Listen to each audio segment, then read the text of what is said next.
तो अब कोर्ट वाला भी केस एक्सेप्ट कर लेता है, और जहां 10-10 साल से साहब केस पड़े हुए हैं उसकी कोई नोटिस नहीं ली जा रही है, और यहां 10 मिनट के अंदर में सुनवाई भी होती है, और फौरन साहब एक कमेटी का गठन भी होता है, और फौरन सर्वे करने वाला वहां पहुंच भी जाता है, और फिर उसकी रिपोर्ट भी दिया जाता है। किस कदर नियतों की खराबी है कि दूर से साहब वो एक खास मखसूस बिरादरी को टॉर्चर करने के लिए इस तरह के प्लान बना रहा है। हिम्मत इतनी बढ़ी कि अब हिंदुस्तान के राजा की बारगाह में पहुंच गया, हिंदुस्तान के शहंशाह की बारगाह में पहुंच गया। 800 बरस से जो पूरे हिंदुस्तान की रखवाली कर रहा हो, कब्र में रह के पूरे हिंदुस्तान की संप्रभुता को बचा रहा हो, हिंदुस्तान के मुसलमानों से ज्यादा हिंदुओं की अकीदत का मरकज बना हुआ हो। मुसलमान जाते हैं 60 लाख तो 40 लाख तो 60 लाख गैर मुस्लिम वहां जाते हैं, उनको वहां बेटा मिलता है, बेटी मिलते, न जाने क्या क्या मिलता है। और इनका मर्तबा इतना बड़ा है कि जुमा के दिन हमारी मस्जिद में जब मेंबर पे अमामा बांध कर जब ये खुतबा देने खड़े होते हैं तो उस वक्त हमारे सामने बैरिस्टर होते हैं, लॉयर होते हैं, मास्टर होते हैं, प्रोफेसर होते हैं, विधायक होते हैं, सांसद होते हैं, सारे लोग नीचे बैठे होते हैं। मेंबर पर एक गरीब का बच्चा अगर आलिम है तो वो मेंबर पे चढ़ा होता है, सुभान अल्लाह, और इस तरह खिताब करता है कि जैसे कोई एक बादशाह रियाया को खिताब कर रहा है। सुभान अल्लाह। ये मनसब खानदान की वजह से नहीं मिला है, रंग की वजह से नहीं मिला है, ये मनसब सिर्फ इल्म कुरान और इल्म हदीस की वजह से मिला है। बेशक, सुभान अल्लाह। ऐसा आपने नहीं देखा होगा कि बैरिस्टर साहब अमेरिका से पढ़ के आए तो चलिए आज आप नमाज पढ़ा दीजिए। साहब आप सांसद हैं, पूरे क्षेत्र के एमपी हैं, आप इत्तेफाक से मेरी मस्जिद में आ गए तो चलिए आज आप नमाज पढ़ा दीजिए, आगे बढ़ जाइए। नहीं, यहाँ तक कि प्रधानमंत्री भी आ जाएं, पाकिस्तान के साहब नवाज शरीफ रहें कि कोई भी रहें, शहबाज शरीफ रहें, फिर भी वहाँ की मस्जिदों में लोग उनसे नहीं कहते कि आप वज़ीर आज़म हैं, चलिए आगे बढ़ के नमाज पढ़ा दीजिए। नहीं, बल्कि एक काश्तकार का बेटा अगर आलिम दीन है तो सारे लोग कहते हैं कि हुजूर आप आगे बढ़िए और नमाज पढ़ा दीजिए। सुभान अल्लाह, सुभान अल्लाह। एक ज़बरदस्त मकाम अल्लाह रब्बुल इज़्ज़त ने आलिमों को अता फरमाया। और आलिम का काम क्या है? आका फरमाते हैं कि खैरुकुम मन तअल्लमल कुरान व अल्लमा, तुम में सबसे बेहतर वह है जो कुरान सीखे और दूसरों को सिखाए। सबसे बेहतर वो है जो कुरान सीखे और दूसरों को सिखाए। चूँकि कुरान अल्लाह का कलाम है और अल्लाह का कोई मद्दे मुकाबिल नहीं है, तो अल्लाह के कलाम का भी कोई जोड़ नहीं है। अल्लाह का कलाम तमाम डिमेरिट्स और तमाम डिफेक्ट से पाक है। फिजिक्स अच्छी चीज़ है, केमिस्ट्री अच्छी चीज़ है, बायोलॉजी पढ़ना अच्छा काम है, मैथमेटिक्स भी अच्छा काम है, लेकिन ये सारे उलूम पढ़े जाते हैं ताकि इंजीनियर बनकर, डॉक्टर बनकर दो पैसे कमाए जाएं। लेकिन कुरान करीम पढ़ा जाता है ताकि जहन्नमियों को जन्नत ले जाने का इंतज़ाम किया जाए। वाह वाह वाह। कुरान करीम इसलिए पढ़ा जाता है ताकि एक बंदा अपने रब्बे करीम से करीब हो जाए, लोगों को सलीक़े हयात सिखा दिया जाए, लोगों को स्टाइल ऑफ लिविंग बता दिया जाए कि हमें जीना कैसे है, हमें मेरे पैदा होने का मकसद क्या है। तो जो सबसे आला तरीन दर्स मिलता हो, तो दर्स देने वाला और दर्स लेने वाला, और जिस जगह वह दर्स दिया जाए वह सारी जगहें कीमती होती हैं। जिस जलसे में आप तशरीफ़ फरमा है, इस जलसे में हम गांधी नेहरू की बात नहीं करेंगे।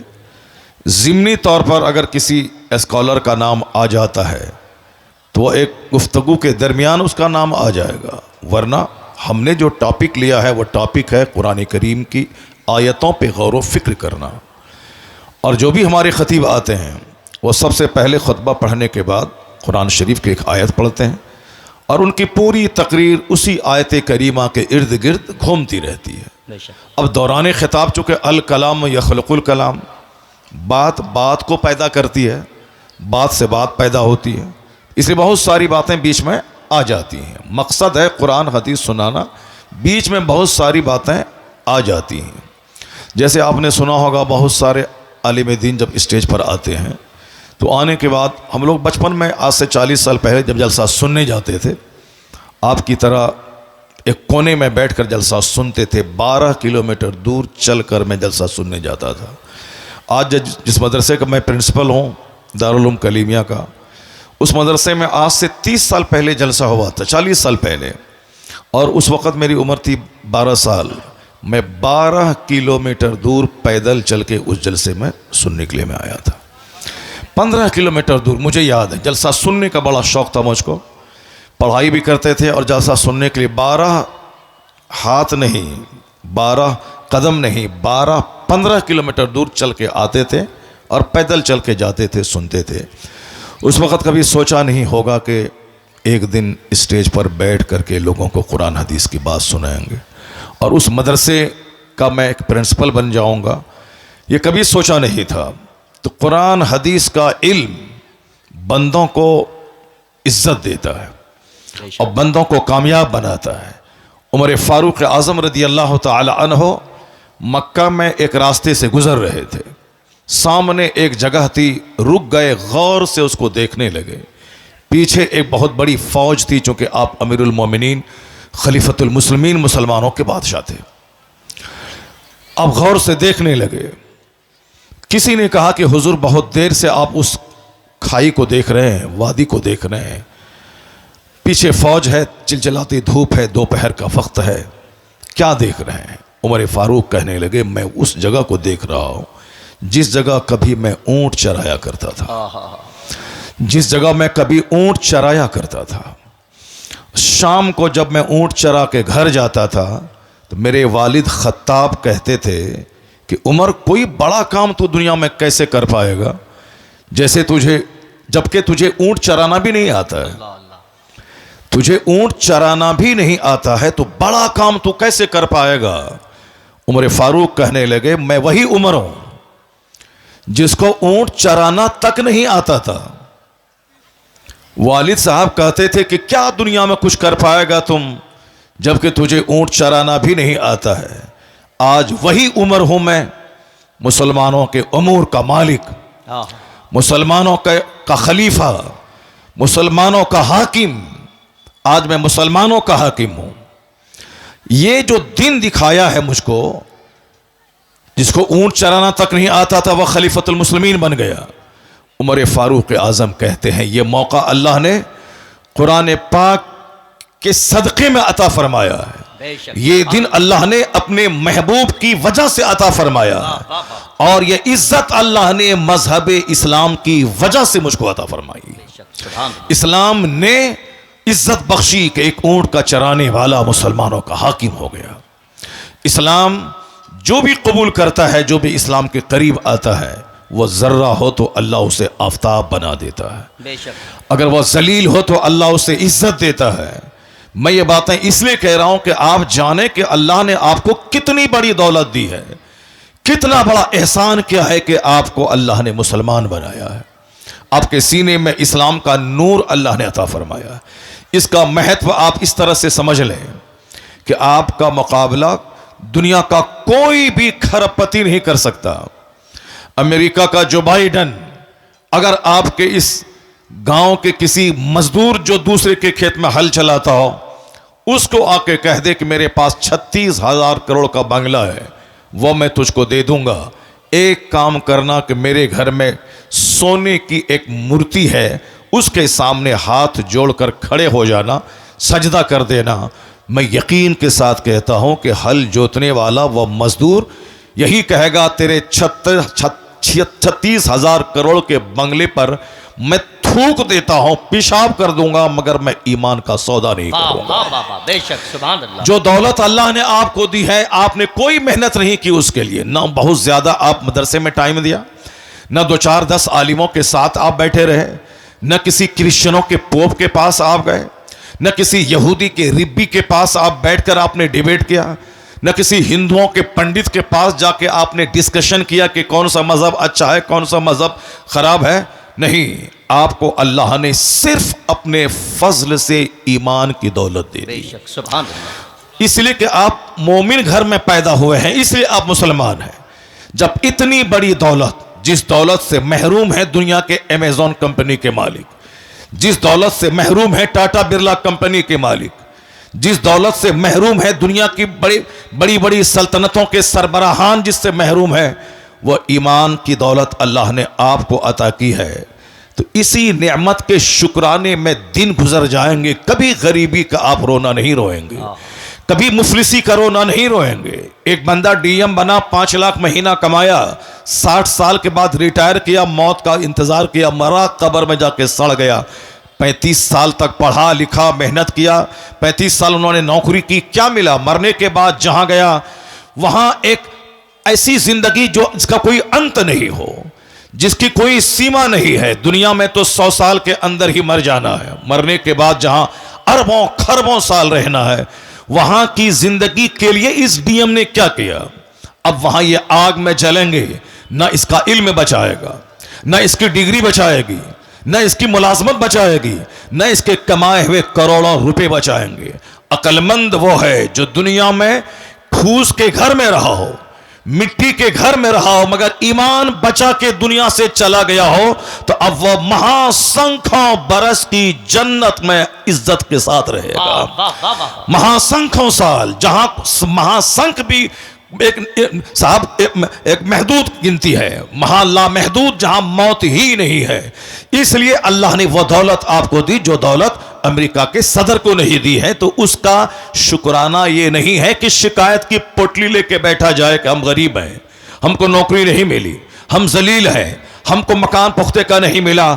इस नेमत पे जब आप गौर करेंगे तो हर वक्त आपकी पेशानी झुकी रहेगी और आप एक दुआ हमेशा रब से करते रहेंगे, इलाही मैंने कोई मेहनत नहीं की मुसलमान बनने के लिए, मेरा कोई एहसान तुझ पर नहीं है कि तूने मुझको मुसलमान बनाया है, तूने अपने फजल से मुझको मोमिन बनाया है। तो हर वक्त वह मोमिन यही दुआ करेगा, इलाही जब एक एहसान इतना तूने किया है तो एक एहसान और कर देना कि हालत ईमान में मौत देकर जन्नतुल फिरदौस अता कर देना। चूंकि बेशुमार लोग ऐसे हैं जो मरने से पहले पहले मुशरिक हो गए, मरने से पहले पहले काफिर हो गए। बहुत सारी बेटियां मुसलमानों की हैं जिसको जन्नत की तालीम नहीं दी गई, आखिरत की तालीम नहीं दी गई, कब्र में हजारों साल रहना है उसकी बात नहीं बताई गई, कयामत के दिन एक दिन 50,000 साल के बराबर होगा, यह बात बाप ने नहीं बताया। बाप ने सिर्फ ये बताया कि इंजीनियर बनना है, डॉक्टर बनना है, कमाना है, घर बनाना है और खाना पीना है। तो अब अच्छी लाइफ गुजारने के लिए कोई मुशरिक उसे ऑफर दिया कि मेरे पास 5 लाख रुपए माहाना की आमदनी है, अगर तुमने मुझसे शादी कर ली तो तुम रानी बन के रहोगी। तो ये उस मुशरिक के साथ ईमान का सौदा करके भाग गई, उसी के साथ शादी करके रह गई। अब वो जब जवानी के बाद बुढ़ापे की उम्र में पहुंची, उसके बाद मौत ने दस्तक दिया, तो लज्जत कितने दिन तक उन्होंने हासिल की? 10 साल 20 साल। अब मरने के बाद जहां गई है वहां का एक दिन 50,000 साल के बराबर। अब ये बताएं कि 2 4 10 20 साल एक सेकंड है अल्लाह के नजदीक। इसकी लज्जत हासिल करने के लिए ईमान का सौदा कर दिया, उन्होंने कुफ्र कबूल कर लिया। अब वह खरबों साल की आग में जलने के लिए वहां चली गई। अक्लमंद है वह बाप जो बच्चों को डॉक्टर ना बनाए मगर जन्नती बना दे, जो अपने बच्चों को इंजीनियर न बनाए जन्नती बना दे, जो अपने घर में डॉक्टर इंजीनियर का चर्चा न करके आलिम दीन का चर्चा करे, कुरान हदीस का चर्चा करे। वह औरत धन्य है जो नहीं बनी इंजीनियर मगर वह चूल्हे में खाना बनाती रही, अपना ईमान बचाती रही, बहारे शरीयत पढ़ती रही, कुरान पाक की तिलावत की, माह रमजान में 20 रकअत सूरह तरावी वह पढ़ती रही। वह औरत ईमान बचा के चली गई। खरबों कमाने वाली बैरिस्टर से यह बेहतर है कि कनीज़े फातिमा बनकर फातिमा ज़हरा के साथ जन्नत चली गई। वह कौन सा इल्म है जो इल्म आदमी की इज्जत को तार-तार कर दे? वह कौन सा इल्म है जो आदमी को कुफ्र के करीब पहुंचा दे? वह कोई इल्म है जो आदमी को जानवर बना दे? आज मदरसा आवाज दे रहा है कि डॉक्टर की सूरत में दरिंदा कलकत्ता के आरजी मेडिकल कॉलेज का प्रिंसिपल जो अपने घर के तहखाने में खूबसूरत औरतों के साथ बलात्कार करने का रैकेट चलाता था, जिसके कॉलेज में एमडी करने वाली खातून की आबरू गैर महफूज रही और जिसको अपनी आबरू बचाने के चक्कर में जान से हाथ धोना पड़ा।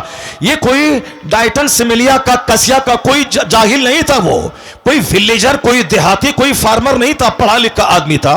पढ़ा लिखा आदमी इस कदर गिर जाएगा ये किसी ने सोचा ना होगा। आपने सोच देखा होगा मुजफ्फरपुर के शेल्टर होम में वह नेताओं का किस तरह कनेक्शन वहां पली जाने वाली औरतों के साथ था। लोग कहते हैं कि वह डॉक्टर की सूरत में जानवर, वह डॉक्टर की सूरत में दरिंदा। एक गांव का देहाती अपने चचेरे भाई के पास किशनगंज गया, डॉक्टर के पास, कहा आप मेरी बीवी का इलाज करें। डॉक्टर बोलता है कि तुम्हारी बीवी दर्द ज़ह में मुब्तला है, बच्चा या जच्चा, बच्चा भी मरेगा या नहीं जच्चा मर जाएगी, इसलिए तुम्हें 1 घंटे के अंतर सिजरिंग करना पड़ेगा। वो कहता है मैं बीमार हूं, मैं गरीब हूं, मैं मजदूर हूं, कहां से मैं 50,000 रुपए ला के दूं। ये डॉक्टर दिमाग में बहुत बड़ा सपना पाल करके किशनगंज आया है कि मैं MBBS हूं, अपने बच्चों को FRCS बनाना है, अब मुझे 2 एकड़ जमीन में शानदार घर बनाना है, मुझे फॉर्च्यूनर खरीदनी है। अब इतना पैसा, ऐसा नहीं कि डॉक्टर बनने के बाद रुपया का एक पेड़ अपने क्लिनिक में कोई लगा दे और रोजाना जाए 2 घंटा बैठे और पैसा तोड़ के झोला भर के शाम में घर ले जाए। नहीं, उसे तो मरीजों को देखना होगा, मरीजों की फीस से ही कमाना होगा। तो इतनी कमाई कहां से आएगी कि फॉर्च्यूनर का की किस्त अदा करे, वह 2.5 एकड़ जमीन का की किस्त अदा करे। अब वह इंसानियत का लिबादा छोड़कर झूठ का लिबास पहनता है, हैवानियत का कपड़ा पहनकर झूठ बोलता है कि तेरी बीवी 1 घंटे के अंदर में मर जाएगी, इसको सिजरिंग करवाना पड़ेगा। अब वह बेचारा छोटा सा घर बेचकर डॉक्टर को 50,000 रुपए देता है और वह डॉक्टर एक गरीब औरत की सिजरिंग करके उसको कई सारी औलादों से महरूम कर देता है। लोग कहते हैं ये डॉक्टर है मगर इंसान नहीं है। इंसान वो है जो इंसानियत जिसके अंदर हो, वह दूसरों का दर्द महसूस करे, मतलब डॉक्टर है मगर इंसान नहीं है। मोरबी का इंजीनियर कई 100 आदमी की जान ले लिया, उन्होंने NOC दिया, नो ऑब्जेक्शन, यह ब्रिज को खोल दिया जाए आम पब्लिक के लिए। ब्रिज गिरा, कितने 100 पब्लिक की जान चली गई। लोग कहते हैं वह इंजीनियर नहीं, वह कसाई है जिसने इतने लोगों की जान ले लिया। चीफ मिनिस्टर झारखंड का जो गरीबों की प्रॉपर्टी कोयला है उसके घोटाले में पकड़ा गया, कई साल तक जेल रहा। लोग कहते हैं यह चीफ मिनिस्टर नहीं बल्कि गरीबों का हत्यारा है। मतलब इंजीनियर की सूरत में जानवर, डॉक्टर की सूरत में जानवर। लोग कहते हैं कि इंसान कहां है, इंसानियत कहां है। तो मैं कहता हूं आज भी इंसानियत की एक फैक्ट्री है, वह फैक्ट्री चले जाओ, उस फैक्ट्री में यह पढ़ाया जाता है झूठ बोलना हराम है, शराब पीना हराम है, ज़िना करना हराम है, माँ बाप को सताना हराम है, पड़ोसी से लड़ना झगड़ना हराम है, और खड़े होकर नहीं खाना है, बैठ के खाना है, बाथरूम ऐसे जाना है, बिस्तर पे ऐसे लेटना है, ऐसे घर से बाहर निकलना है। आदमियत का सलीका किस फैक्ट्री में सिखाया जाता है?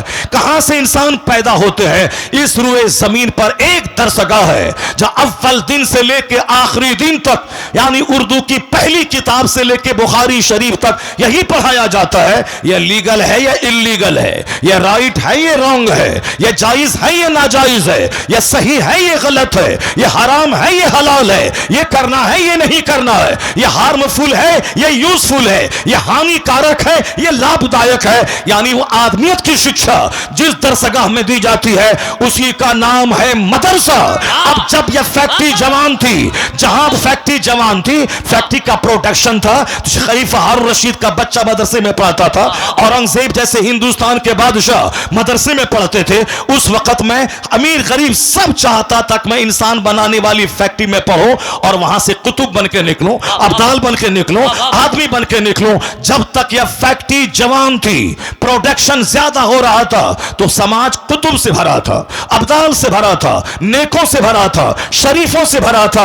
लेकिन जब से इस फैक्ट्री को गवर्नमेंट ने आतंकवादी का अड्डा कहा और जब से हमारे पैसे वालों ने अपने बच्चों को पढ़ाना छोड़ दिया, जब यह फैक्ट्री बंद हो जाएगी या बंद नहीं होगी, पैदावार कम हो जाएगी, तो समाज में शरीफ कहां से मिलेंगे, वली कहां से मिलेंगे, कुतुब अब्दाल कहां से मिलेंगे।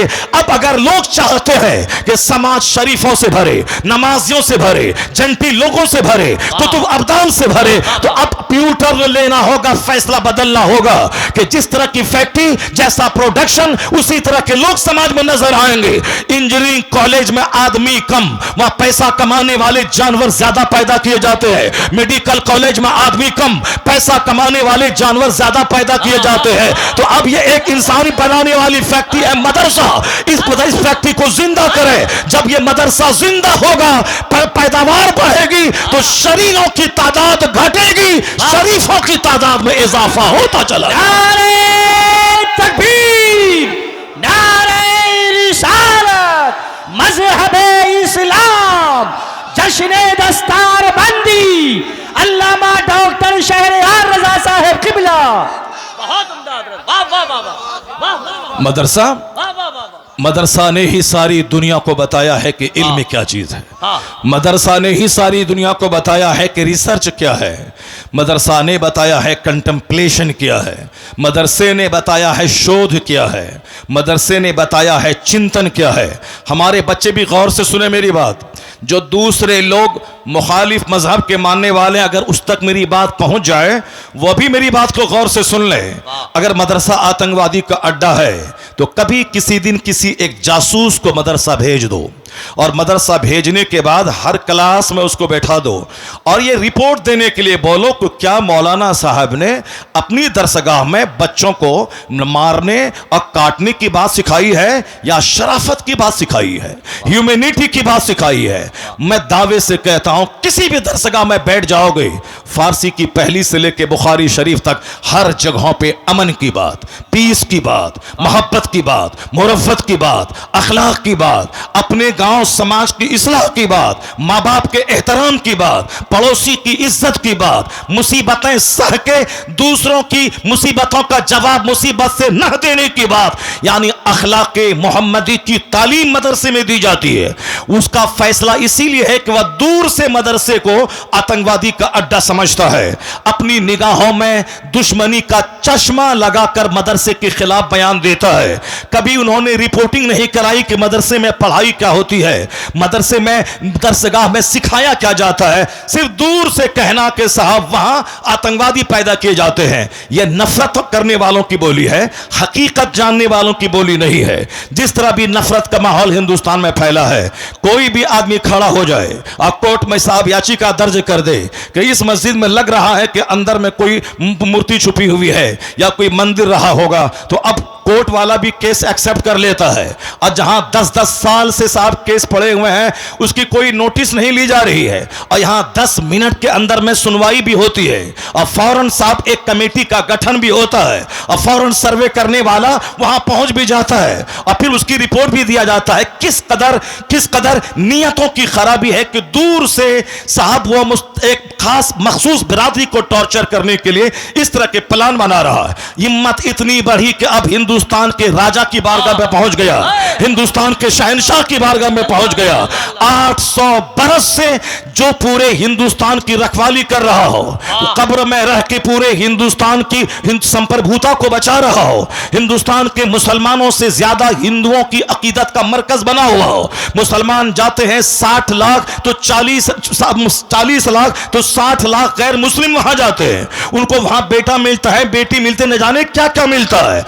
हर जब भी जाएं हर वक्त साहब सिखों, हिंदुओं और दूसरे तमाम मज़ाहिब के मानने वाले को दुनिया ढेर चाहिए, इसलिए वो वहां भीड़ लगाए रहते हैं। मुसलमानों को जन्नत चाहिए, इसीलिए मस्जिदों में भीड़ रहती है, और उनको सिर्फ दुनिया गाड़ी चाहिए, इसलिए दरगाहों पे वो भीड़ लगा के रहते हैं। 800 साल जो एक मुस्तनद ऑथेंटिक दरगाह है, उस दरगाह के खिलाफ पिटीशन दर्ज होता है, और साहब कोर्ट वाले उसको एक्सेप्ट करके सुनवाई की तारीख तय कर देते हैं।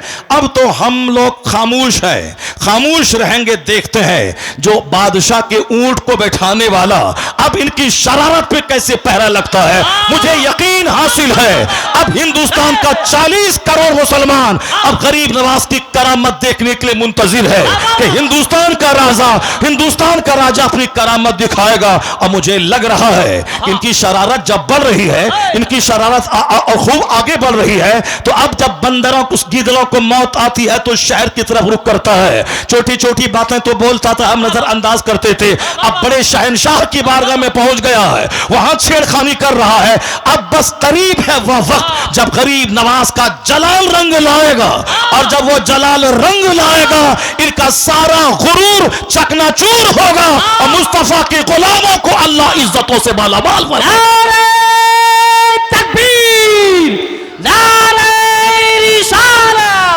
मसलके आला हजरत मजहबे इस्लाम हजरत हबीबुल्लाह फैजी साहेब किबला, हजरत शहनवाज हसन साहेब किबला, अल्लामा डॉक्टर शहरयार रजा साहेब किबला कादरी।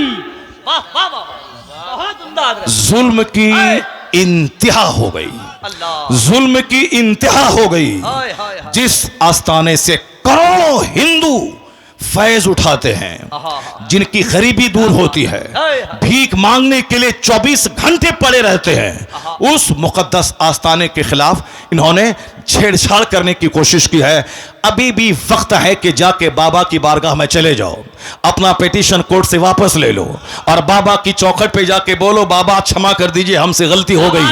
वरना याद रखना, जो अना सागर को एक कूजे में ला सकते हैं, याद रखना, जो बादशाह के ऊंट को बिठा सकते हैं, तो फिर जब वो जलाल में आ गए तो हुकूमत का सत्यानाश हो जाएगा। फिर वही होगा जो सारी दुनिया देखने का मुंतजिर है। नारे तकबीर, नारे रिसालत, ख्वाजा का हिंदुस्तान, फैजाने गरीब नवाज। इसलिए एक कौम मुस्लिम, आपको कानून हाथ में नहीं लेना है, आपको सड़क पे आकर के बहुत बड़ा प्रोटेस्ट नहीं करना है। यह मामला शहनशाह हिंदुस्तान का मामला है, अब मामला उनकी कोर्ट में पहुंच चुका है। बस हम लोग वही करें जो सरकार दो जहां के दादा अब्दुल मुत्तलिब, जब अबरहा जो हाथियों का फौज लेके खाने काबा को ढाने आ रहा था, अब्दुल मुत्तलिब ने क्या कहा था कि हर शख्स अपने घर की हिफाजत करता है, ए अल्लाह ये तेरा घर है, तू अपने घर की हिफाजत कर। इतना कह के पहाड़ पर चले गए और फिर वो देखने लगे, देखें रब्बे करीम अपने घर की हिफाजत कैसे करता है। सारी दुनिया जान रही है कि अलम तरा कैफ फ़अल रब्बुका बिअस्हाबिल फील, क्या उसके साथ सलूक हुआ। अबरहा जलील होके मरा, उसके सारे हाथी मरे, एक छोटा सा कंकड़ पत्थर उसके गुरूर को तोड़ के रख दिया, सारे धाराशायी हो गए। हम तो यही देखते हुए आ रहे हैं 1400 साल के अंदर। अल्लाह रब्बुल इज्जत बहुत बेनियाज है, अल्लाह रब्बुल इज्जत बेनियाज है, कोई भी जालिमों का जुल्म उसको थका नहीं सकता। और किसी भी इबादत करने वाली की इबादत की वजह से अल्लाह रब्बुल इज्जत की शान में कोई इजाफा नहीं हो सकता। अल्लाह उस सिफाते कमालिया का जामा है कि जिसके आगे किसी सिफत का कोई तस्वुर ही नहीं है। अल्लाह रब्बुल इज्जत के पास सारी कुव्वतें, सारी ताकतें मौजूद है। हम इबादत करते हैं, हम उसका बेनिफिट मुझको मिलता है, अगर कोई कुफ्र करता है उसका नुकसान वो उठाता है। अल्लाह सिर्फ देखना चाहता है कि मेरा कौन बंदा है जो इस जमीन को अदल से भरता है और कौन है जो इस जमीन को जुल्म से भरता है। जो ईमान लाएगा, अच्छा काम करेगा, उसे यहां सेहत देंगे, इज्जत देंगे, हुकूमत देंगे, मरने के बाद जन्नत देंगे। जो कुफ्र करेगा, शरारत करेगा, जुल्म करेगा, अत्याचार करेगा, दूसरों को जीने नहीं देगा, सताएगा, समाज को पाप से भर देगा, उसके लिए आग तो वहां है, यहां उसका जीना तंग कर देंगे, यहां उसके घरों को कैद खाना बना देंगे, यहां उसको जलील और रुस्वा कर देंगे। नहीं देखा तुमने आज से 5 साल पहले चाइना के लोग कहते थे कौन सी नमाज है, कैसी नमाज है। जापान के लोग कहते थे कौन सी मस्जिद है, कैसा मदरसा है। हिंदुस्तान के भी चंद सर फिरे कहते थे यह कौन सी मस्जिद, कौन सा मदरसा, अजान बंद कर देंगे, मदरसा बंद कर देंगे। अमेरिका भी कहता था यह कौन सा इस्लाम है, हर तरफ इस्लाम का चर्चा हो रहा है, हर तरफ इस्लाम इस्लाम लोग कर रहे हैं, नहीं बढ़ने देंगे इसे। अब मुसलमान परेशान हाल थे, मुसलमान हाथ उठा के रब्बे करीम की बारगाह में दुआ कर रहे थे थे तो हमारे जुलूस, हमारा प्रोटेस्ट काम नहीं आया, मगर हमारी वो भीगी पलकों की दुआएं वो काम आई कि जो काम पूरी दुनिया को हिला के रख दिया। अल्लाह रब्बुल इज्जत ने दूसरी फौज को नहीं भेजा, एक छोटा सा कोरोना का कीड़ा भेज दिया। उस कीड़े ने चाइना को तबाह किया, अमेरिका के शहर को उसको उड़ानों को मिटा दिया, सारे एयरपोर्ट्स में ताले लगवा दिए, दुनिया के अरबों इंसान को उनके घर को जेल उसके लिए बना दिया गया। यहां तक कि जो मिटाने की बात कर रहा था वह क्वारंटाइन की बात करने लगा, वह सोशल डिस्टेंसिंग की बात करने लगा, वह वैक्सीन की बात करने लगा। मिटाने का सपना देखने वाला उनका शहर उजड़ गया, उनकी फैक्ट्रीज उजड़ गई, करोड़ों लोग मौत के मुंह में चले गए। इसलिए एक कौम मुस्लिम, तेरा रब कदीर बड़ा अजीज है, बड़ा गालिब है, वह कुव्वत का मालिक है, वह तमाम इख्तियारात उसके पास मौजूद है। तुमको सिर्फ करना है मस्जिदों को आबाद करना है, अपनी पेशानियों में सजदों का शौक बसाना है। तुम मोमिन बन जा, तुम मोहम्मदी बन जा, अल्लाह तुझे इस जमीन का हाकिम बनाएगा, यहां की सल्तनत तुझको देगा। और जो इस्लाम के खिलाफ बोलेगा उसको एक मामूली सा कीड़ा भेजकर उसका सारा गुरूर तोड़ देगा। जैसे अल्लाह ने तोड़ के बता दिया कि बंदे तुम्हारे चाहने से सब कुछ नहीं होता है, वही होता है जो मंजूर खुदा होता है। अल्लाह ने दुनिया के सारे लोगों की औकात याद दिला दी, लोगों के होश ठिकाने लग गए। अल्लाह वही है जो नमरूद को सल्तनत देना जानता है, और जब सल्तनत का गलत इस्तेमाल करे तो अल्लाह मामूली मच्छर से हिलाक और तबाह बर्बाद करना भी जानता है। अल्लाह फिरौन जैसे जाबिर और जालिम को 400 साल की लंबी छूट देना भी जानता है, और जब वो 400 साल की लंबी छूट से आतंक को और बढ़ा दे तो अल्लाह ताला पानी में डुबा के उसे मार देता है। और जब घिघिया के कहता है कि अब मैं ईमान लाया तो अल्लाह कहता है अल आना वक़द असैत क़ब्लो व कुन्त मिनल मुफ़्सिदीन, अभी तू ईमान लाता है, इससे पहले तू फसादी और बागी था। आज मैं तेरी लाश बचाऊंगा ताकि आने वाले लोग जान जाएं कि मगरूर का हश्र क्या होता है, घमंडी का अंजाम क्या होता है। फिरौन की सूखी हुई सड़ी हुई हड्डी की लाश आज भी मिस्र के म्यूजियम में मौजूद है। दुनिया के सारे सयाह, सारे टूरिस्ट उसको देखने जाते हैं और वहां से देखकर इबरत हासिल करते हैं कि 400 साल लंबी उम्र पाने वाला पूरे मिस्र का बाताज बादशाह था, लेकिन अल्लाह ने उसे ऐसा जलील किया, उसकी डेड बॉडी को दूसरों की इबरत की खातिर रखा, उसके ईमान को कबूल नहीं किया। तो इसलिए एक कौम मुस्लिम, तू नमाज पढ़, रोजा रख, हज कर, ज़कात दे, मस्जिद को आबाद कर, मदरसा को आबाद कर। अखबार पढ़ के ज्यादा इस्लाम के बारे में टेंशन मत बोल ले कि हमारा मुस्तकबिल क्या होगा, आने वाले दिन में इस्लाम का क्या होगा। यह सब टेंशन लेने की कोई जरूरत नहीं है। इतना यकीन कर ले, गिरह बांध के रख ले, जो अल्लाह कल के फिरौन को नहीं छोड़ा, पानी में डुबा के मार दिया है, वही अल्लाह आज के फिरौन को भी नहीं छोड़ेगा, आज के नमरूद को भी नहीं छोड़ेगा, आज के शद्दाद को भी नहीं छोड़ेगा। बस तुम्हें सिर्फ सब्र करना है,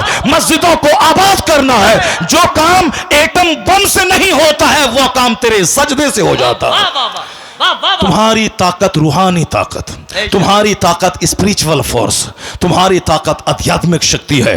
आज हम जलील इसीलिए हो गए कि मेरी मस्जिदें वीरान हो गई, मेरा जलसा उजड़ गया, हमारी खानकात सिर्फ तेल और पानी का मरकज बन के रह गई, हमारी मस्जिदों में दांत टूटे चंद बूढ़े रह गए, और हमारे जवान उनके कुफ्फार और मुशरिकीन के जवान की तरह हरकतें करने लगे। हमारे घर में क्रिकेटर का चर्चा, हमारे घर में साहब बैरिस्टर का चर्चा, हमारे घर में नेता का चर्चा, हमारे घर में बंबई जाकर के फैक्ट्री डाल के 2-4 मकान खरीदने वाले दुनियादार का चर्चा, हमारे घर में खूबसूरत खवातीन का चर्चा, हमारे घर में खूबसूरत नौकरी करने वाले लड़कों का चर्चा। अब जाहिर सी बात है, जब खूबसूरती का चर्चा होगा तो हमारा बेटा दिमाग में ये बात बिठाएगा हमें खूबसूरत औरत चाहिए। अब चाहे वो अपना चेहरा आईना में नहीं देखेगा कि हमारी सूरत कैसी है, हमारी नाक टेढ़ी है, हमारा रंग काला है, मगर वो तमन्ना करता है क्या कि हमारी बीवी बिल्कुल करीना जैसी खूबसूरत मिल जाए, सबकी तमन्ना ही खूबसूरत मिल जाए, क्योंकि उनके घर में खूबसूरती का चर्चा होता है,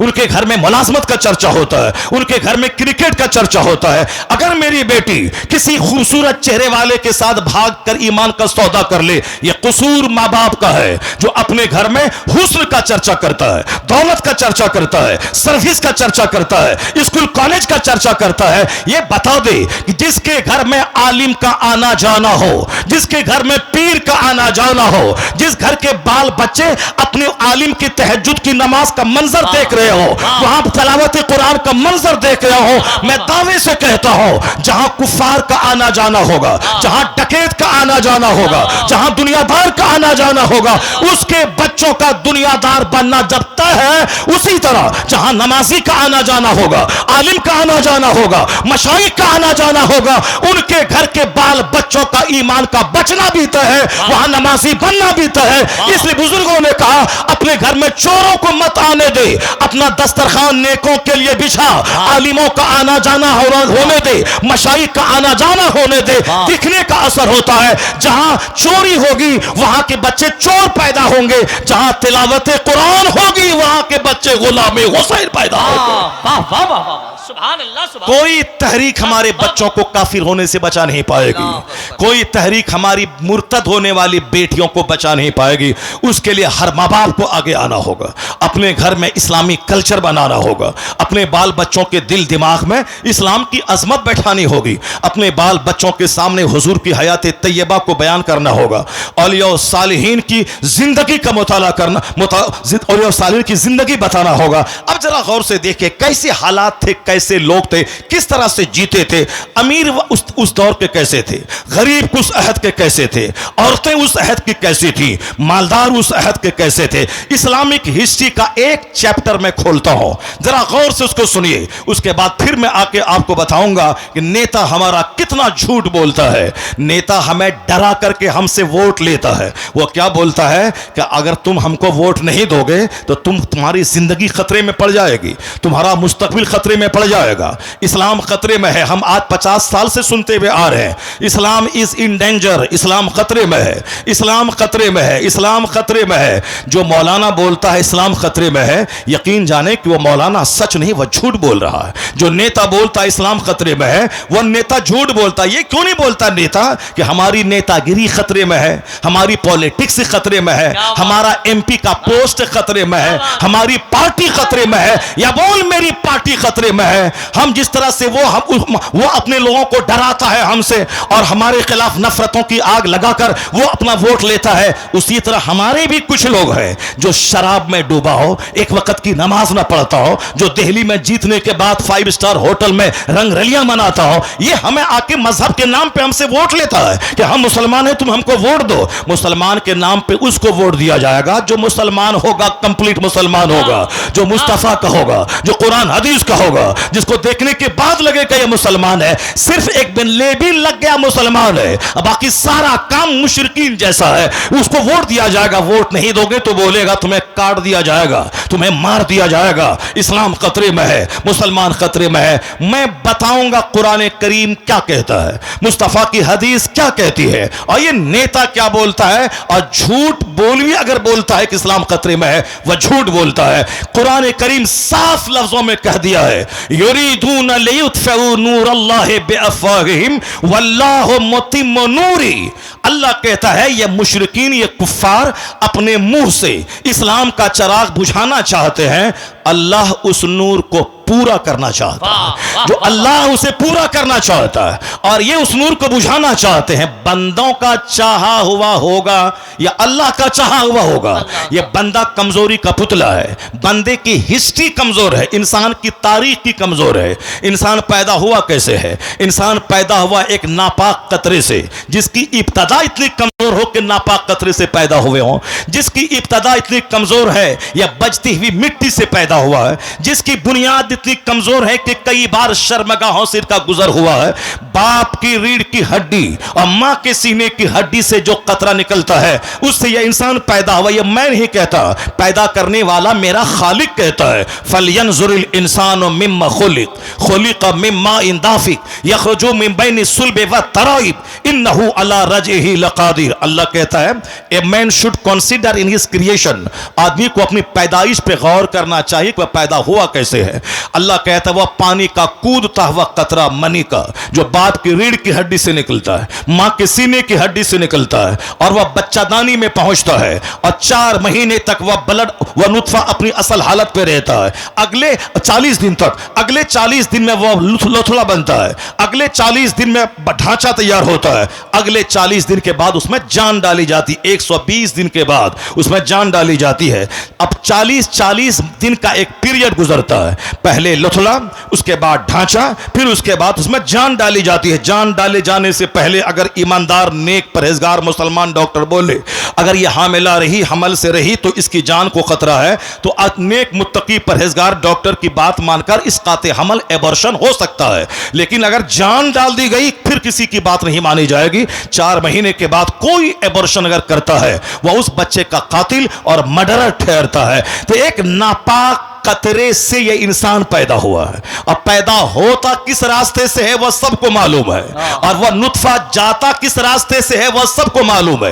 यह पूरी कहानी कुरान में 2-4-10 जगहों पे बयान किया गया है। यह बयान क्यों किया गया है? सूफियाए कराम कहते हैं लोगों का मजाज है, जब जवानी मिली मगरूर हो गया, दौलत मिली घमंडी हो गया, छोटा सा घर कच्चे का पुख्ता बना दिया, अब वो साहब समाज में अपने आप को सबसे बड़ा समझने लगा। हुस्न पे मगरूर होता है बंदा, मकान पे मगरूर होता है बंदा, थोड़ी शोहरत मिल गई उसमें मगरूर होता है बंदा, ताकत जवानी मिली उसमें मगरूर होता है। यह गुरूर तो उसे तबाह कर देगा। यह गुरूर तो समाज में नफरतों की आग लगा दिया है। आज समाज में हर आदमी तन्हा महसूस करता है क्योंकि हर आदमी अपने आप को दूसरों से बड़ा समझता है। गुरूर की वजह से कोई किसी के घर नहीं जाता है। तो हर आदमी ईद के दिन अपने घर में बिल्कुल भैंस बन के बैठा रहता है, पहल करके नहीं जाता, मुंतजिर रहता है कि वह मेरे घर में आए। अब वह भी मुंतजिर रहता है कि यह मेरे घर में जाए, ना वो आता है ना यह जाता है, दोनों अपनी सेवई खुद खाते हैं और मोहब्बतों से महरूम रहते हैं। मोहब्बत वहां नहीं होती जहां इंतजार किया जाता है, मोहब्बत वहां होती है जहां खुद से पहल की जाती है। बंदा खुद से पहल करे, मुंतजिर ना रहे कि वह सलाम करेगा, बल्कि खुद से सलाम में पहल करे, इंतजार ना करे कि वह मेरे घर में आएगा, पहल करके यह खुद उसके घर में चला जाए। वो सारी कैफियतें जब थी तो गुर्बत में भी राहत का मजा मिलता था, और आज सब मकान बना रहे हैं और सबका दिल उजड़ रहा है, सबका चेहरा उजड़ रहा है, समाज नफरतों की आग में जलता चला जा रहा है। आका ने कहा था ला तदखुलूनल जन्नत हत्ता तुमिनु, जन्नत नहीं जाओगे जब तक कि मोमिन न बन जाओ, वला तुमिनु हत्ता तहाब्बू, मोमिन नहीं बनोगे जब तक कि आपस में एक दूसरे से मोहब्बत न करो। मोहब्बत करना मोमिन बने रहने के लिए जरूरी है।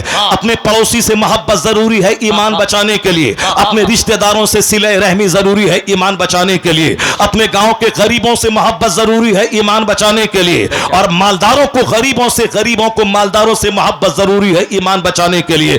नफ्स के बहकाव में न आए, शैतान के बहकाव में न आए, और घमंडी न बने, घमंड चकनाचूर कर देगा।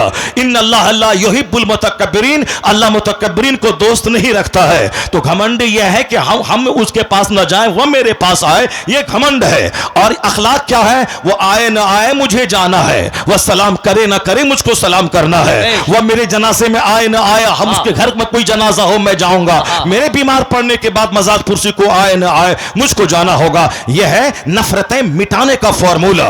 जब बंदा 10 बार सलाम करेगा सामने वाले को तो सामने वाला जरूर 11वीं बार सलाम में पहल करना चाहेगा, क्योंकि अखलाक आदमी के दिल को मुसक्कर कर लेता है, और यही अखलाक की मोहम्मदी है। और यहां नफरतों में जीते हैं कि साहब शौहर बीवी को सलाम करेगा, बीवी कहती है हम कम है क्या हम शौहर को सलाम करें, हम क्यों करें, हम उससे कम है क्या, हम सलाम करेंगे तो वो समझेगा ये हमसे डर गई है, ये डरती है हमसे सलाम, डरती है इसे बार बार सलाम करती है, ये बोलती है शौहर समझेगा ये डर रही है, और शौहर सोचता है हम सलाम करेंगे तो वो बोलेगा कि शौहर डर रहा है, ये साहब हम उसे डर रहे हैं, ये हमको सलाम कर रहा है। ये दोनों भी एक दूसरे से दूरियां बना रहे हैं, एक दूसरे पर एतमाद खत्म हो रहा है। मोहब्बत का तरीका ये नहीं है।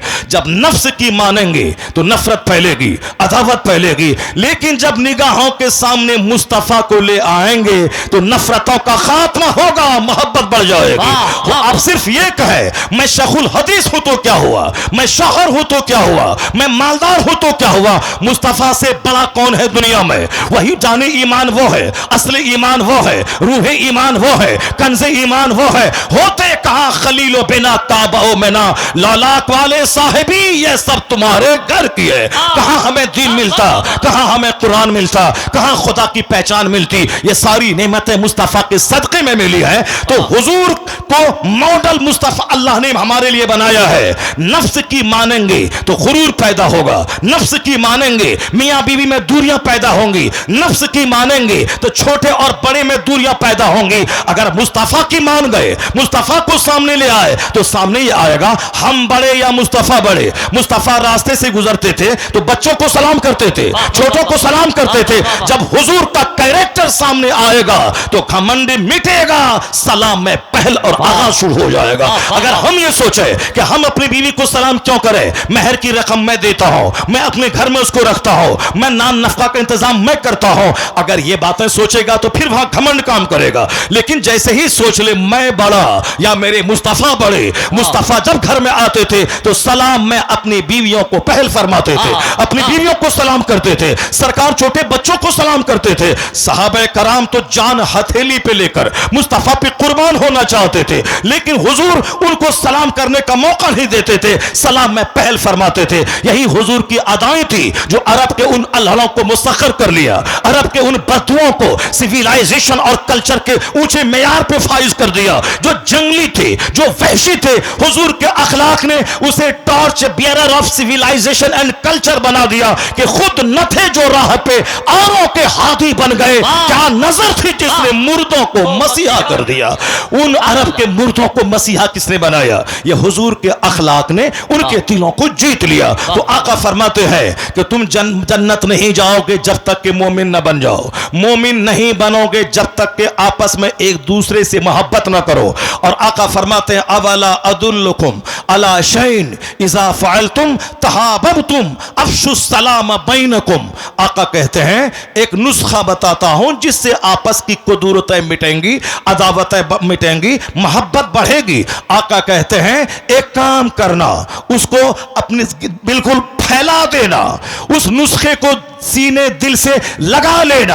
उस नुस्खे को अगर तुमने लगा लिया तो मोहब्बत बढ़ेगी, नफरत घटेगी। आका फरमाते हैं अफ़शु सलाम बैनकुम, आपस में सलाम को फैला दो, आपस में सलाम को फैला दो। बड़ा छोटे को, छोटा बड़ा को, शौहर बीवी को, बीवी शौहर को, पड़ोसी पड़ोसी को, इमाम मुक्तदी को, मुक्तदी इमाम को, छोटा बड़े को, बड़ा छोटे को, जो भी साहिबे ईमान मिले खूब सलाम कर, आपस में मोहब्बत पैदा हो जाएगी, आपस में दूरियां घटेंगी, मोहब्बतों का माहौल पैदा होगा। तो मोहब्बतों को पैदा करने के लिए घमंड का पुतला नहीं बनना है, बल्कि आजिज़ी और खाकसारी की तस्वीर बन जानी है। जब कोई निशानदेही करे कि आप ये गलत कर रहे हैं, घमंड का पुतला नहीं बनना है, बल्कि फौरी तौर पर एक्सेप्ट कर लेना है कि हाँ हमसे ये खता हुई है, अब अपनी खता की दुरुस्तगी कर लेनी, इस्लाह कर लेनी है। मगरूर हमेशा जलील होता है और आजिज़ व खाकसार हमेशा सुरखरू होता है। अल्लाह के रसूल कहते हैं जो अपने मन में बड़ा बनता है